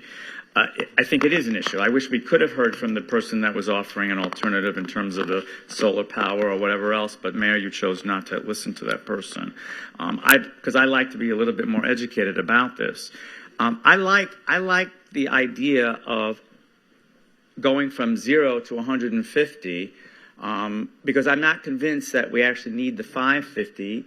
I don't have a problem with the $900,000 for the poles, but I am struggling with the $36,000 a month cost to the city. That being said, I don't think it's a bad idea to say, let's see how 150 lights look. And you know what? If we love it and the neighborhood loves it, let's add some more lights. Or if they say, you know what? The intersections where the street signs are and the bus stops are, that's enough for us. We don't need to go to 550. That's good too. I think what I'm saying is, I think we've made a lot of progress. I want to thank everyone that's come out, everyone that went to the meeting. Thank you, Commissioner Beasley Pittman, for meeting with the association leadership. I understand that the president of the association has a son in the hospital in Arizona. That's probably why she's not here. I personally think we just have a little bit more work to do. We waited. It looks like this project started, the discussion started 10 years ago. So I have no problem waiting another 12 days until the next commission meeting. All right. Please. No, that's not polite. I'm sorry. Okay. We have to be able to have a discussion with each other without yelling at each other, without jeering at each other. But we have to listen to everybody. We've listened to everybody. I like the approach of starting with a certain number and seeing if it works, seeing if the neighborhood is happy, seeing if 150, I don't even care if you make it 200 actually, or even half the 550 into 275. I just think that it makes a real good amount of sense to start with a number, see how it looks, and come back. I think that everyone could come together and figure out where. I guess this says 150 if it's 200 or whatever. It doesn't seem like it's going to take a lot of time for all of these voices to come together and figure out the exact design of where these are going to go. And I think that makes sense to me. It makes sense to me to do this incrementally. Okay. Start with a number, see how it looks, and decide if you want more. That's all, Mayor. Okay, as the city commissioner for District 3, vetting, talking with the neighbors, 3 occasions we had meetings where these neighbors came out. They decided where they want to go. The starting number is 555. I'm not suggesting 150. There's no metrics to even support that. The neighbors are ready to move forward. I support them, and let's do what we came to do. Okay. Anyone else have any comments or questions with regard to this item? Mayor, you asked about the $36,000 a month. Are you getting any answers on that? I got a very clear answer. Yes. What's the answer to that? Oh, I thought the $36,000 was for the energy to light them up every night, and she said no, only $700 a month is for that. The rest, it's basically a lease payment and maintenance for these lights and light poles. Okay, anything further? Okay, Mr. Clerk, please call the roll. The resolution is to approve the item. Correct. A resolution of the City Commission of the City of Fort Lauderdale, Florida, authorizing city manager to execute an agreement with the Florida Power and Light Company for the installation of new light-emitting diode street lighting in the Melrose Park neighborhood and providing for an effective date. Commissioner Glassman? No. Commissioner Beasley Pittman? Yes. Commissioner Sorensen? Yes. Vice Mayor Herbst? Yes. Mayor Trentalis? Yes, and CR. Okay. All right. Let there be light. Okay. Yes, let there be light. Thank you all for being here tonight. We appreciate your patience and we appreciate your being involved. So thank you so much. And let's come together as a neighborhood, right? And let's try to work together and let's make good things happen for Melrose, okay? And Mayor, also I want to thank staff. They put so much energy into this, FP&L, for coming out and working with us to get to a number that the neighbors were comfortable with. Thank you, thank you, thank you. Okay, and try to, if you're going to leave, try to do it quietly because we've got a lot of business to take care of. Okay, moving forward on motions, M1. This is a motion selecting a city attorney finalist and naming a city official or staff member to conduct discussions with the selected finalists for the purpose of presenting terms for a proposed employment contract to the City Commission for consideration. Shh, please. Would someone like to move the item with the recommendation? Shall we have a discussion first? I hear crickets. I mean, are we going to do this tonight or are we not? Yes, let's do it tonight. Okay. Please. So would someone like to make a motion? Well, Mayor, you made a suggestion, so why don't you make a motion? Well, I can't make a motion. No, you can make a motion. Dwayne, can the mayor make a motion? You can pass the gavel. Great. Go ahead, Mayor. Here, Mr. Vice Mayor. Okay, I'm going to move that we select Sherry McCartney as our city attorney, and that's my motion. Second. Been moved and seconded. Any discussion? Okay, no discussion. I guess I should be allowing the Vice Mayor to make these comments. Right. Do I give him back the gavel now? No, we got to wait till the vote. Take the call for the vote. Can we please have the vote, Mr. Clerk? Are they naming a city official or staff member to? That wasn't the mayor's motion. They can he can entertain a motion after this motion is taken care of. Just for okay. All right, Commissioner Glassman. We're not adding anything in terms of who's going to negotiate? No, that's going to be separate. That's separate. Yes. Thank you. Commissioner Beasley Pittman? Yes. Commissioner Sorensen? Yes. Vice Mayor Herbst? Yes. Mayor Trentalis? Yes, and the motion's approved, I guess. Thank you. Can I have the gavel back? Thank you. Congratulations, Sherry. Yes. See you tomorrow at 8 o'clock in the morning. So, Sherry, when is it that you can come on up to the podium? And Mayor, while she's coming up, I wanted to thank all three finalists. I really want everyone to know how much I enjoy the conversations, your qualifications, your interest in serving this city. This was a great exercise, and you're all to be commended for what you bring to the table. And I just wanted to basically say thank you. Could I add to that as well? Absolutely, go ahead. I have to say, this was an incredibly impressive group. I've had the pleasure of working with Mr. Mangel for 20 years right now, and I have the utmost respect for his intellect and his collaborative nature.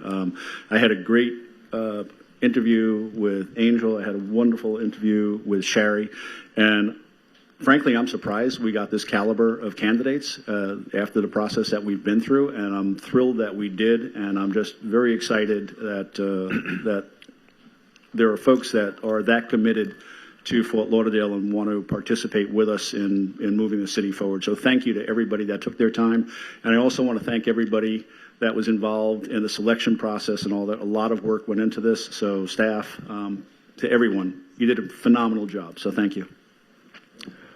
Okay. And Mayor, if I could just echo, thank you, Angel and Paul, for your diligence. I want to thank Jerome for your work wherever you are, Jerome, and the Citizens Committee that you helped shepherd, because that was a really helpful part of this process as well. Thank you, Mayor.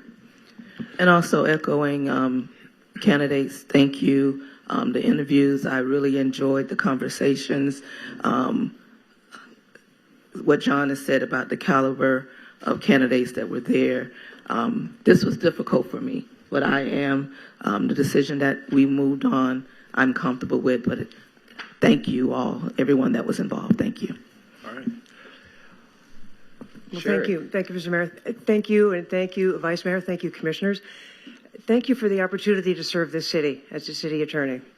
I am grateful for the confidence you have in me, and I am really excited to lead this legal team in service of you and Manager Williams and all the city staff. I'm really looking forward to it. Thank you. All right, great. Thank you. All right, I will entertain a motion as to who will be assigned the task of negotiating a contract with the with Sherry McCartney. Mayor, I'll make a motion. Go ahead, Dwayne. To conduct discussions. Yes. All right, go ahead. Yes, Mayor, I'd make, if you're open to it, I'd make a motion that you as mayor lead the discussions with the incoming city attorney. Okay. All right, there's a motion on the floor. Do I hear a second? Second. Okay, moved and seconded. Anyone have any comments? All right, there being none, please call the roll. Commissioner Glassman? Yes. Commissioner Beasley Pittman? Yes. Commissioner Sorensen? Yes. Vice Mayor Herbst? Yes. Mayor Trentalis? Yes. All right, so I'll be assigned, so I'll see you out in the alley, beat you up. Okay, so I'll have someone from my office contact you, and we'll get to meet as soon as possible. All right, great, thank you. All right, moving on to M2. That's everything with M1, right, Dwayne? Okay. M2, motion approving an agreement for an invitation to bid regarding Victoria Park stormwater improvements as part of the Fortify Lauderdale initiative. Someone like to move the item? So moved. Do I hear a second? Second. Okay, moved and seconded. Please call the roll. Commissioner Glassman? Yes. Commissioner Beasley Pittman? Yes. Commissioner Sorensen? Yes. Vice Mayor Herbst? Yes. Mayor Trentalis? Yes, and M2 is now approved. M3, motion approving a service agreement and business associate agreement with Communicare Technology. Someone like to move the item? Moved. Second. Been moved and seconded. Please call the roll. Commissioner Glassman? Yes. Commissioner Beasley Pittman? Yes. Commissioner Sorensen? Yes. Vice Mayor Herbst? Yes. Mayor Trentalis? Yes, and M3 is now approved. M4, motion approving change order number 30 for construction management at-risk services for the new police headquarters, Moss and Associates. What is this again? So this has to do with general requirements and general conditions, largely in part based on the deflection, and there's some other matters that are incorporated within this change order. Anthony Fajardo can provide any additional Okay, detail. and this money will ultimately be deducted from what we're supposed to pay? Because we're not paying for the deflection defects, correct? Anthony? Yes, Mayor Anthony Fajardo, Director of Development Services. So the portions of it that are related to the deflection or any other items that are under the E&O will be going to AECOM for that reimbursement. Okay. Just want to make sure we're itemizing that and we're keeping track of it. We are. We have an itemized list that we give to them periodically once it's updated. Okay, thank you. Anyone else have any questions? Okay. Is there a motion on the floor? Moved. No. Yeah. Moved. Do I hear a second? Second. Moved and seconded. Please call the roll. Commissioner Glassman? Yes. Commissioner Beasley Pittman? Yes. Commissioner Sorensen? Yes. Vice Mayor Herbst? Yes. Mayor Trentalis? Yes, and M4 is now approved. M5, motion authorizing the acceptance of FEMA funds for the Assistance to Firefighters grant in the amount of $1,360,000. Do I hear a motion? Just to accept money, right? Moved. Been moved and do I hear a second? Moved and seconded. Please call the roll. Commissioner Glassman? Yes. Commissioner Beasley Pittman? Yes. Commissioner Sorensen? Yes. Vice Mayor Herbst? Yes. Mayor Trentalis? Yes, and M5 is now approved. I guess we have to still approve the minutes from April 1st, 2025. No, we approved them at the beginning of the meeting. That's what I thought. Yeah, the item duplicated for some reason twice on the agenda. You're confusing me. Okay. R1, appointment of board and committee members. Would you like to read the names into the record, please? Yes, for the November 4th, 2025 resolution, Aviation Advisory Board, Olivia Anderson, nominated by Commissioner Beasley Pittman. Board of Adjustment, Danella Williams, nominated by Commissioner Sorensen. Budget Advisory Board, Samantha Perry Jones, nominated by Commissioner Beasley Pittman. Downtown Development Authority, Dev Motwani, nominated by Vice Mayor Herbst. Stephanie Toothaker, nominated by Commissioner Glassman. General Employees Retirement System, Board of Trustees, Mark Burnham, nominated by Mayor Trentalis. Public Art and Placement Advisory Board, Jacqueline Garcia Artega, nominated by Commissioner Sorensen, and Jody Tanner, nominated by Commissioner Sorensen. And for tonight's resolution, Central City Redevelopment Advisory Board, Thomas Manos, nominated by Commissioner Glassman.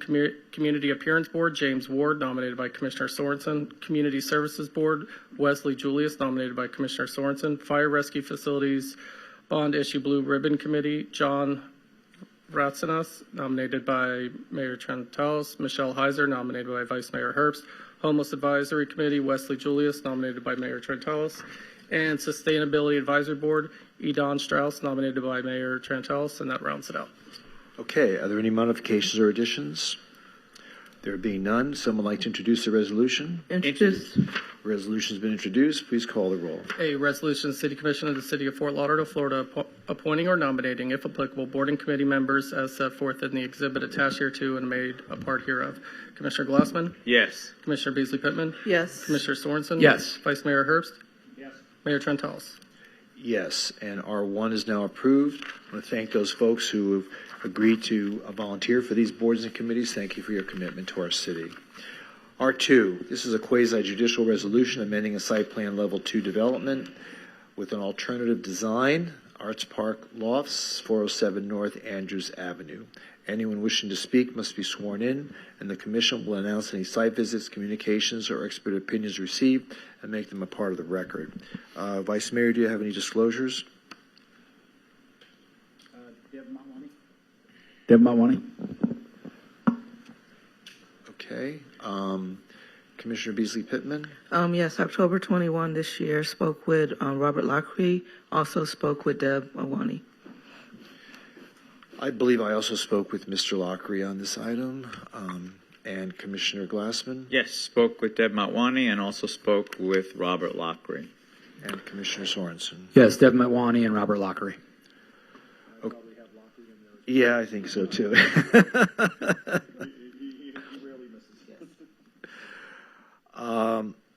Let's see. Okay, so no one has signed. Wait, you've signed up to speak, Nectaria, just for questions. Okay.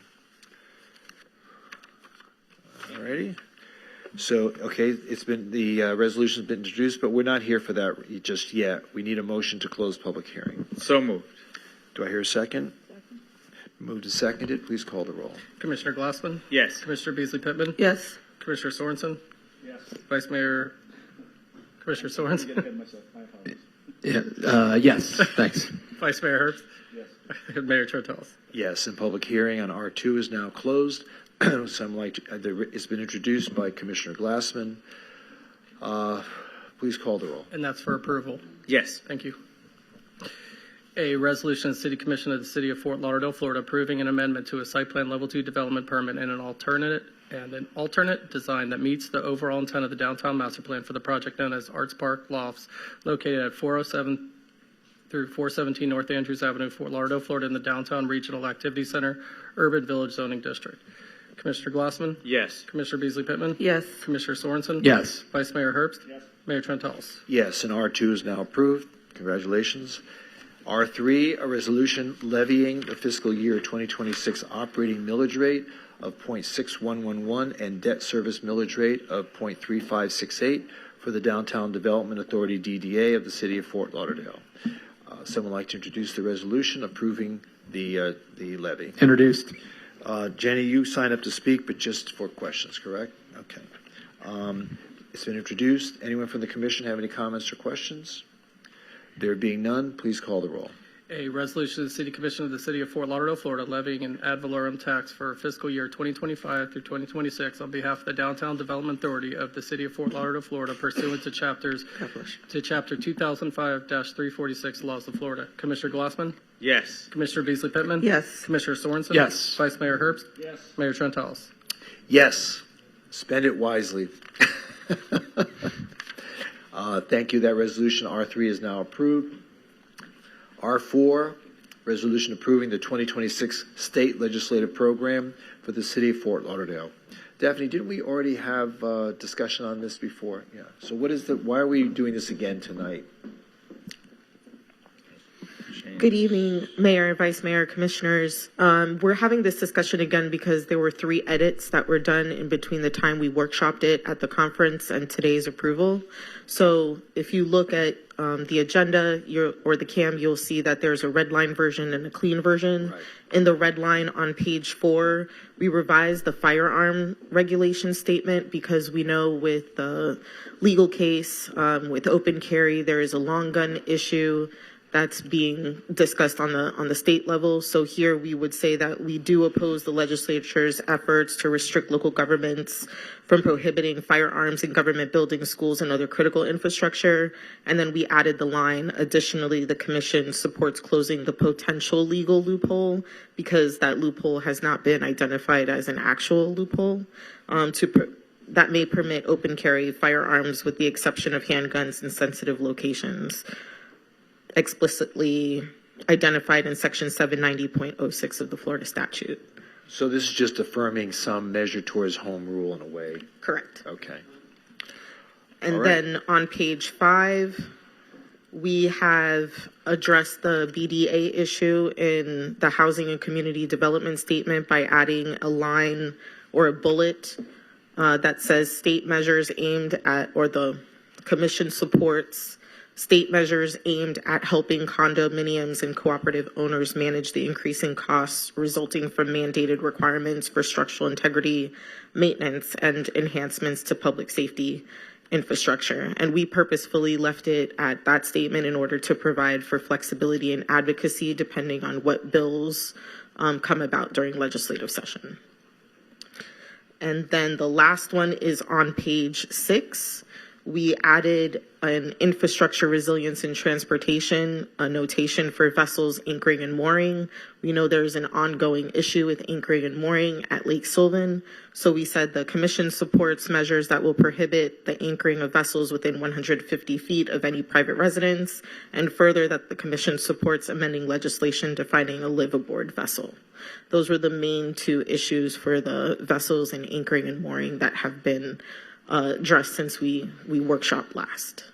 Okay. Any questions of Daphne on these changes or anything else on the legislative priorities? Mayor, just for clarification, the commission had not approved this the last time it was discussed. It was in draft form and it was discussed at a conference meeting. So this would be the first time it's approved by resolution. Okay. So great. not an amendment, just an update to what you had seen before.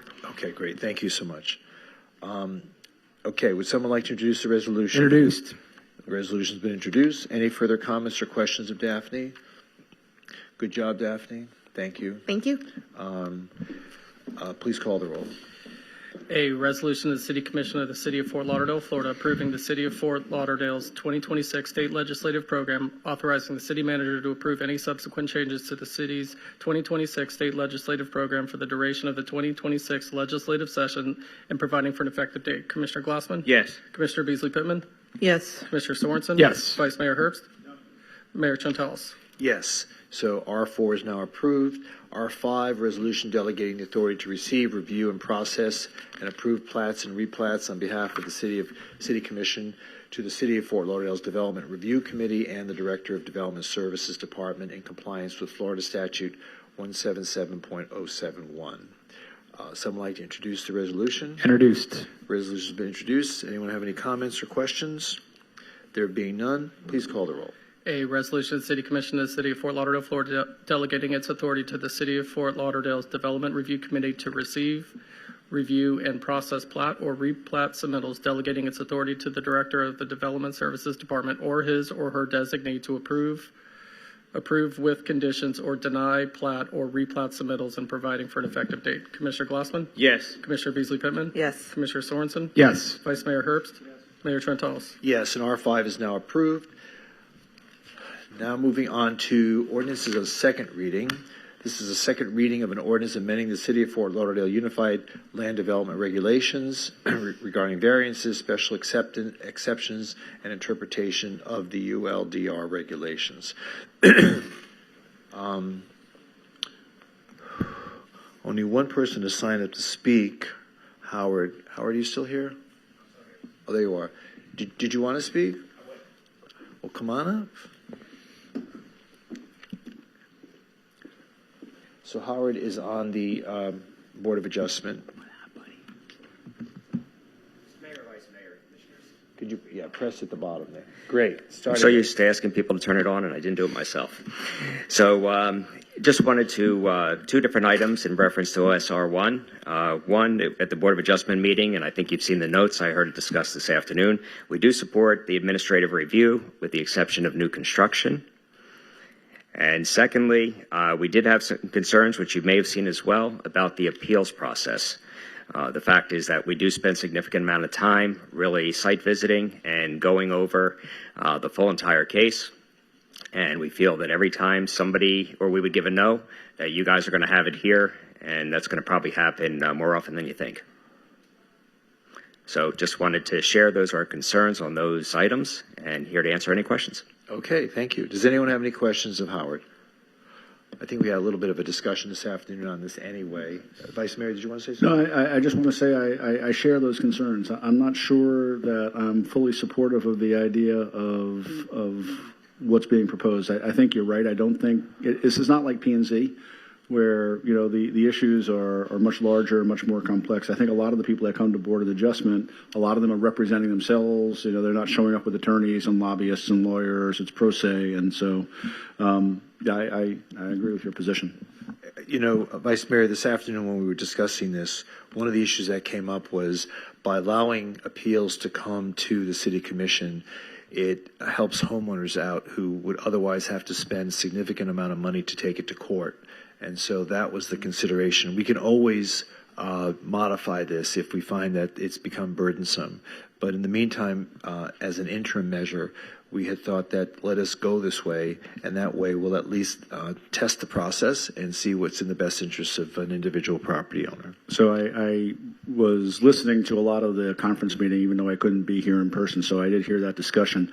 So I will take you back in time to when we used to listen to all the code enforcement appeals at the conference meeting, and we would regularly have them on at least once a month. We'd have, a number of people that would come before the commission and plead their case and down on bended knee and begging for relief, and it became incredibly burdensome, and it became a popularity contest and audience participation, and that's why we removed it from the commission and we kicked it over to the special magistrate, was to provide more continuity in the process and also to relieve the commission of the burden of having to go through those. I think you're going to find that we're going to listen to a lot of these things, and I think we're going to regret going down this path. Again, like I said, we have gone in the opposite direction of trying to take this off the commission's plate, and I think it would be a mistake to bring it back to us. Just my thought based on experience of having sat through these things for many years. Well, and I was one of those commissioners who sat through those things, and I was one of the commissioners that did say, let's not be the reviewing body on code enforcement. But I think this is a little bit different. This is not code enforcement. We're not talking about someone who didn't mow their front lawn or who didn't fix an electrical wire. These are much more significant decisions. But again, it's up to what the commission wants to do. I personally feel that if we can relieve the burden, the financial burden of a property owner, and let's test out this process, and if it's not working for us, then we'll make that decision. But I think we should at least let the community have this chance. And Mayor, one of the things we're not talking about is what this also does is increases the administrative review and approval process. So there are going to be many cases that will be administratively approved that won't even go to BOA and thus won't even be up for denial and coming back to us. So exactly. All right. Anything further? Would someone like to introduce the ordinance? Introduced. The ordinance has been introduced. Please call the roll. An ordinance of the City of Fort Lauderdale, Florida, amending subsection 47-24.1 generally, subsection 47-24.12 variances, special exceptions, and interpretation of Unified Land Development Regulations, subsection 47-26B.1 procedure, subsection 47-29.3 zoning administrator, and subsection 47-33.2 powers and duties of the City of Fort Lauderdale, Florida Unified Land Development Regulations by changing the appeal process for decisions made by the Board of Adjustment, by providing for administrative review for de minimis variances, and providing for correction of scrivener's errors, severability, repeal of conflicting ordinance provisions, and an effective date. Commissioner Glassman? Yes. Commissioner Beasley Pittman? Yes. Commissioner Sorensen? Yes. Vice Mayor Herbst? Mayor Chantal? Yes, and that is approved on second reading. OSR 2. Well, Second. Mayor, thank you, Howard, for being here. And Wait, he's not going anywhere. He's signed up for the second Right, one. he's speaking more. How are we doing in terms of vacancies on BOA? Are we full? Do we have, what's your... I think as of your most recent appointment, we're full. We're full. Okay, that's what I thought we were good. Okay, thanks. Thanks, Mayor. Okay. Thank you for your service. He's not going anywhere. Oh, he's not? No. I'm going somewhere pretty OSR 2, quickly. second reading, ordinance amending the City of Fort Lauderdale Unified Land Development Regulations to revise the Board of Adjustment voting requirements. Howard has signed up to speak. What do you have to say? I don't have much to say on this one. We have no objection. Okay. done. Someone like to introduce the ordinance? Introduced. The ordinance has been introduced. Any questions or comments? There being none, please call the roll. In ordinance of the City of Fort Lauderdale, Florida, amending subsection 47-33.7 quorum, subsection 47-24.12 variances, special exceptions, and interpretation of Unified Land Development Regulations, and subsection 47-24.1 generally of the City of Fort Lauderdale, Florida Unified Land Development Regulations by revising the Board of Adjustment's voting requirement from a majority plus one of members present to a simple majority for final orders and all motions, and providing for correction of scrivener's errors, severability, repeal of conflicting ordinance provisions, and an effective date. Commissioner Glassman? Yes. Commissioner Beasley Pittman? Yes. Commissioner Sorensen? Yes. Vice Mayor Herbst? Yes. Mayor Trentalis? Yes, and OSR 2 is now approved on second reading. OSR 3, second reading, and ordinance amending the City of Fort Lauderdale ULDR Section 47-27.7 to update notice requirements for historic designation applications submitted by an eligible nonprofit corporation. No one has signed up to speak. Anyone have any questions or comments? There being none, would someone like to introduce the ordinance? Introduced. The ordinance has been introduced. Please call the roll. In ordinance of the City of Fort Lauderdale, Florida, amending subsection 47-27.7 historic designation of the City of Fort Lauderdale, Florida Unified Land Development Regulations by revising the notice requirements for public hearings related to historic designations and providing for correction of scrivener's errors, severability, repeal of conflicting ordinance provisions, and an effective date. Commissioner Glassman? Yes. Commissioner Beasley Pittman? Yes. Commissioner Sorensen? Yes. Vice Mayor Herbst? Yes. Mayor Trentalis? Yes, and OSR 3 is now approved on second reading. I have a walk-on item. This is a first reading of an ordinance amending Chapter 25 of the City of Fort Lauderdale Code of Ordinances regarding streets and sidewalks, undergrounding of utility facilities, special assessment program. Do you all have time to read any of this? This is voting requirements of 70%. Goes on to a lot of other items. I want to take a moment to review it.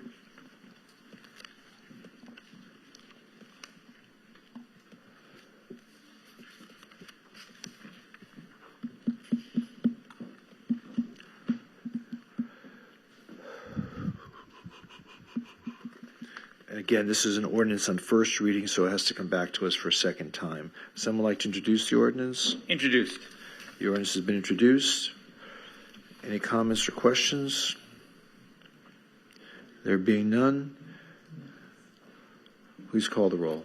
In ordinance of the City of Fort Lauderdale, Florida, amending the City of Fort Lauderdale Code of Ordinances, Sections 25-129.4, 25-129.17, and 25-130 to address undergrounding of utilities, providing for severability, repeal of conflicting ordinance provisions, codification and correction of scrivener's errors, and providing for an effective date.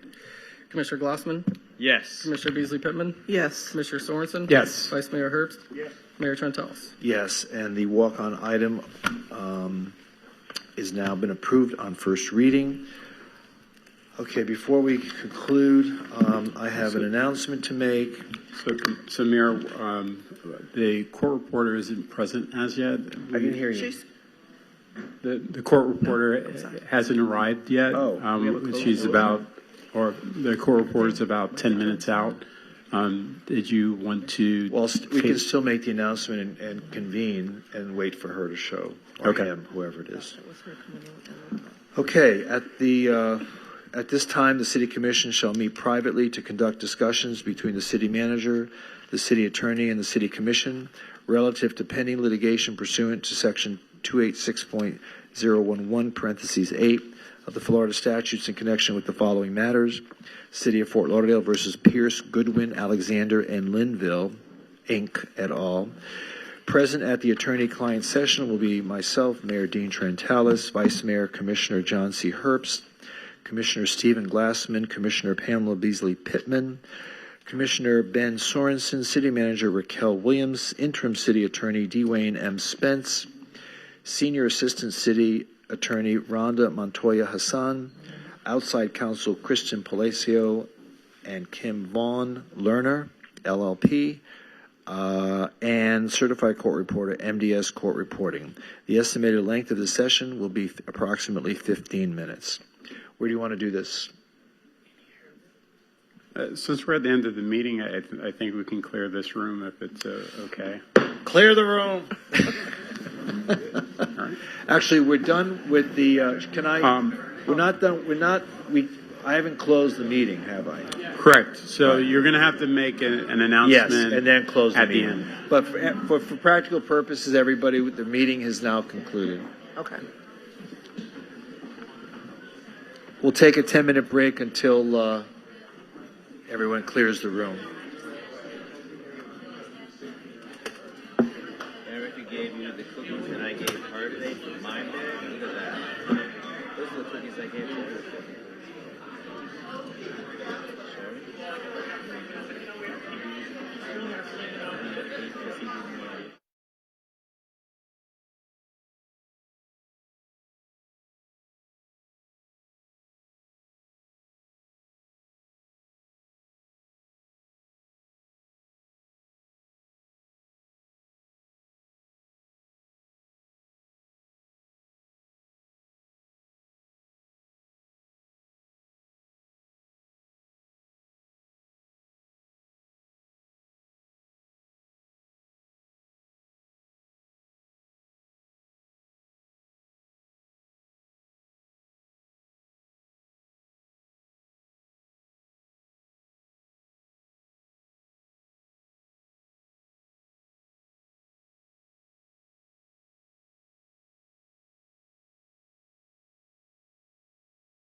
Okay.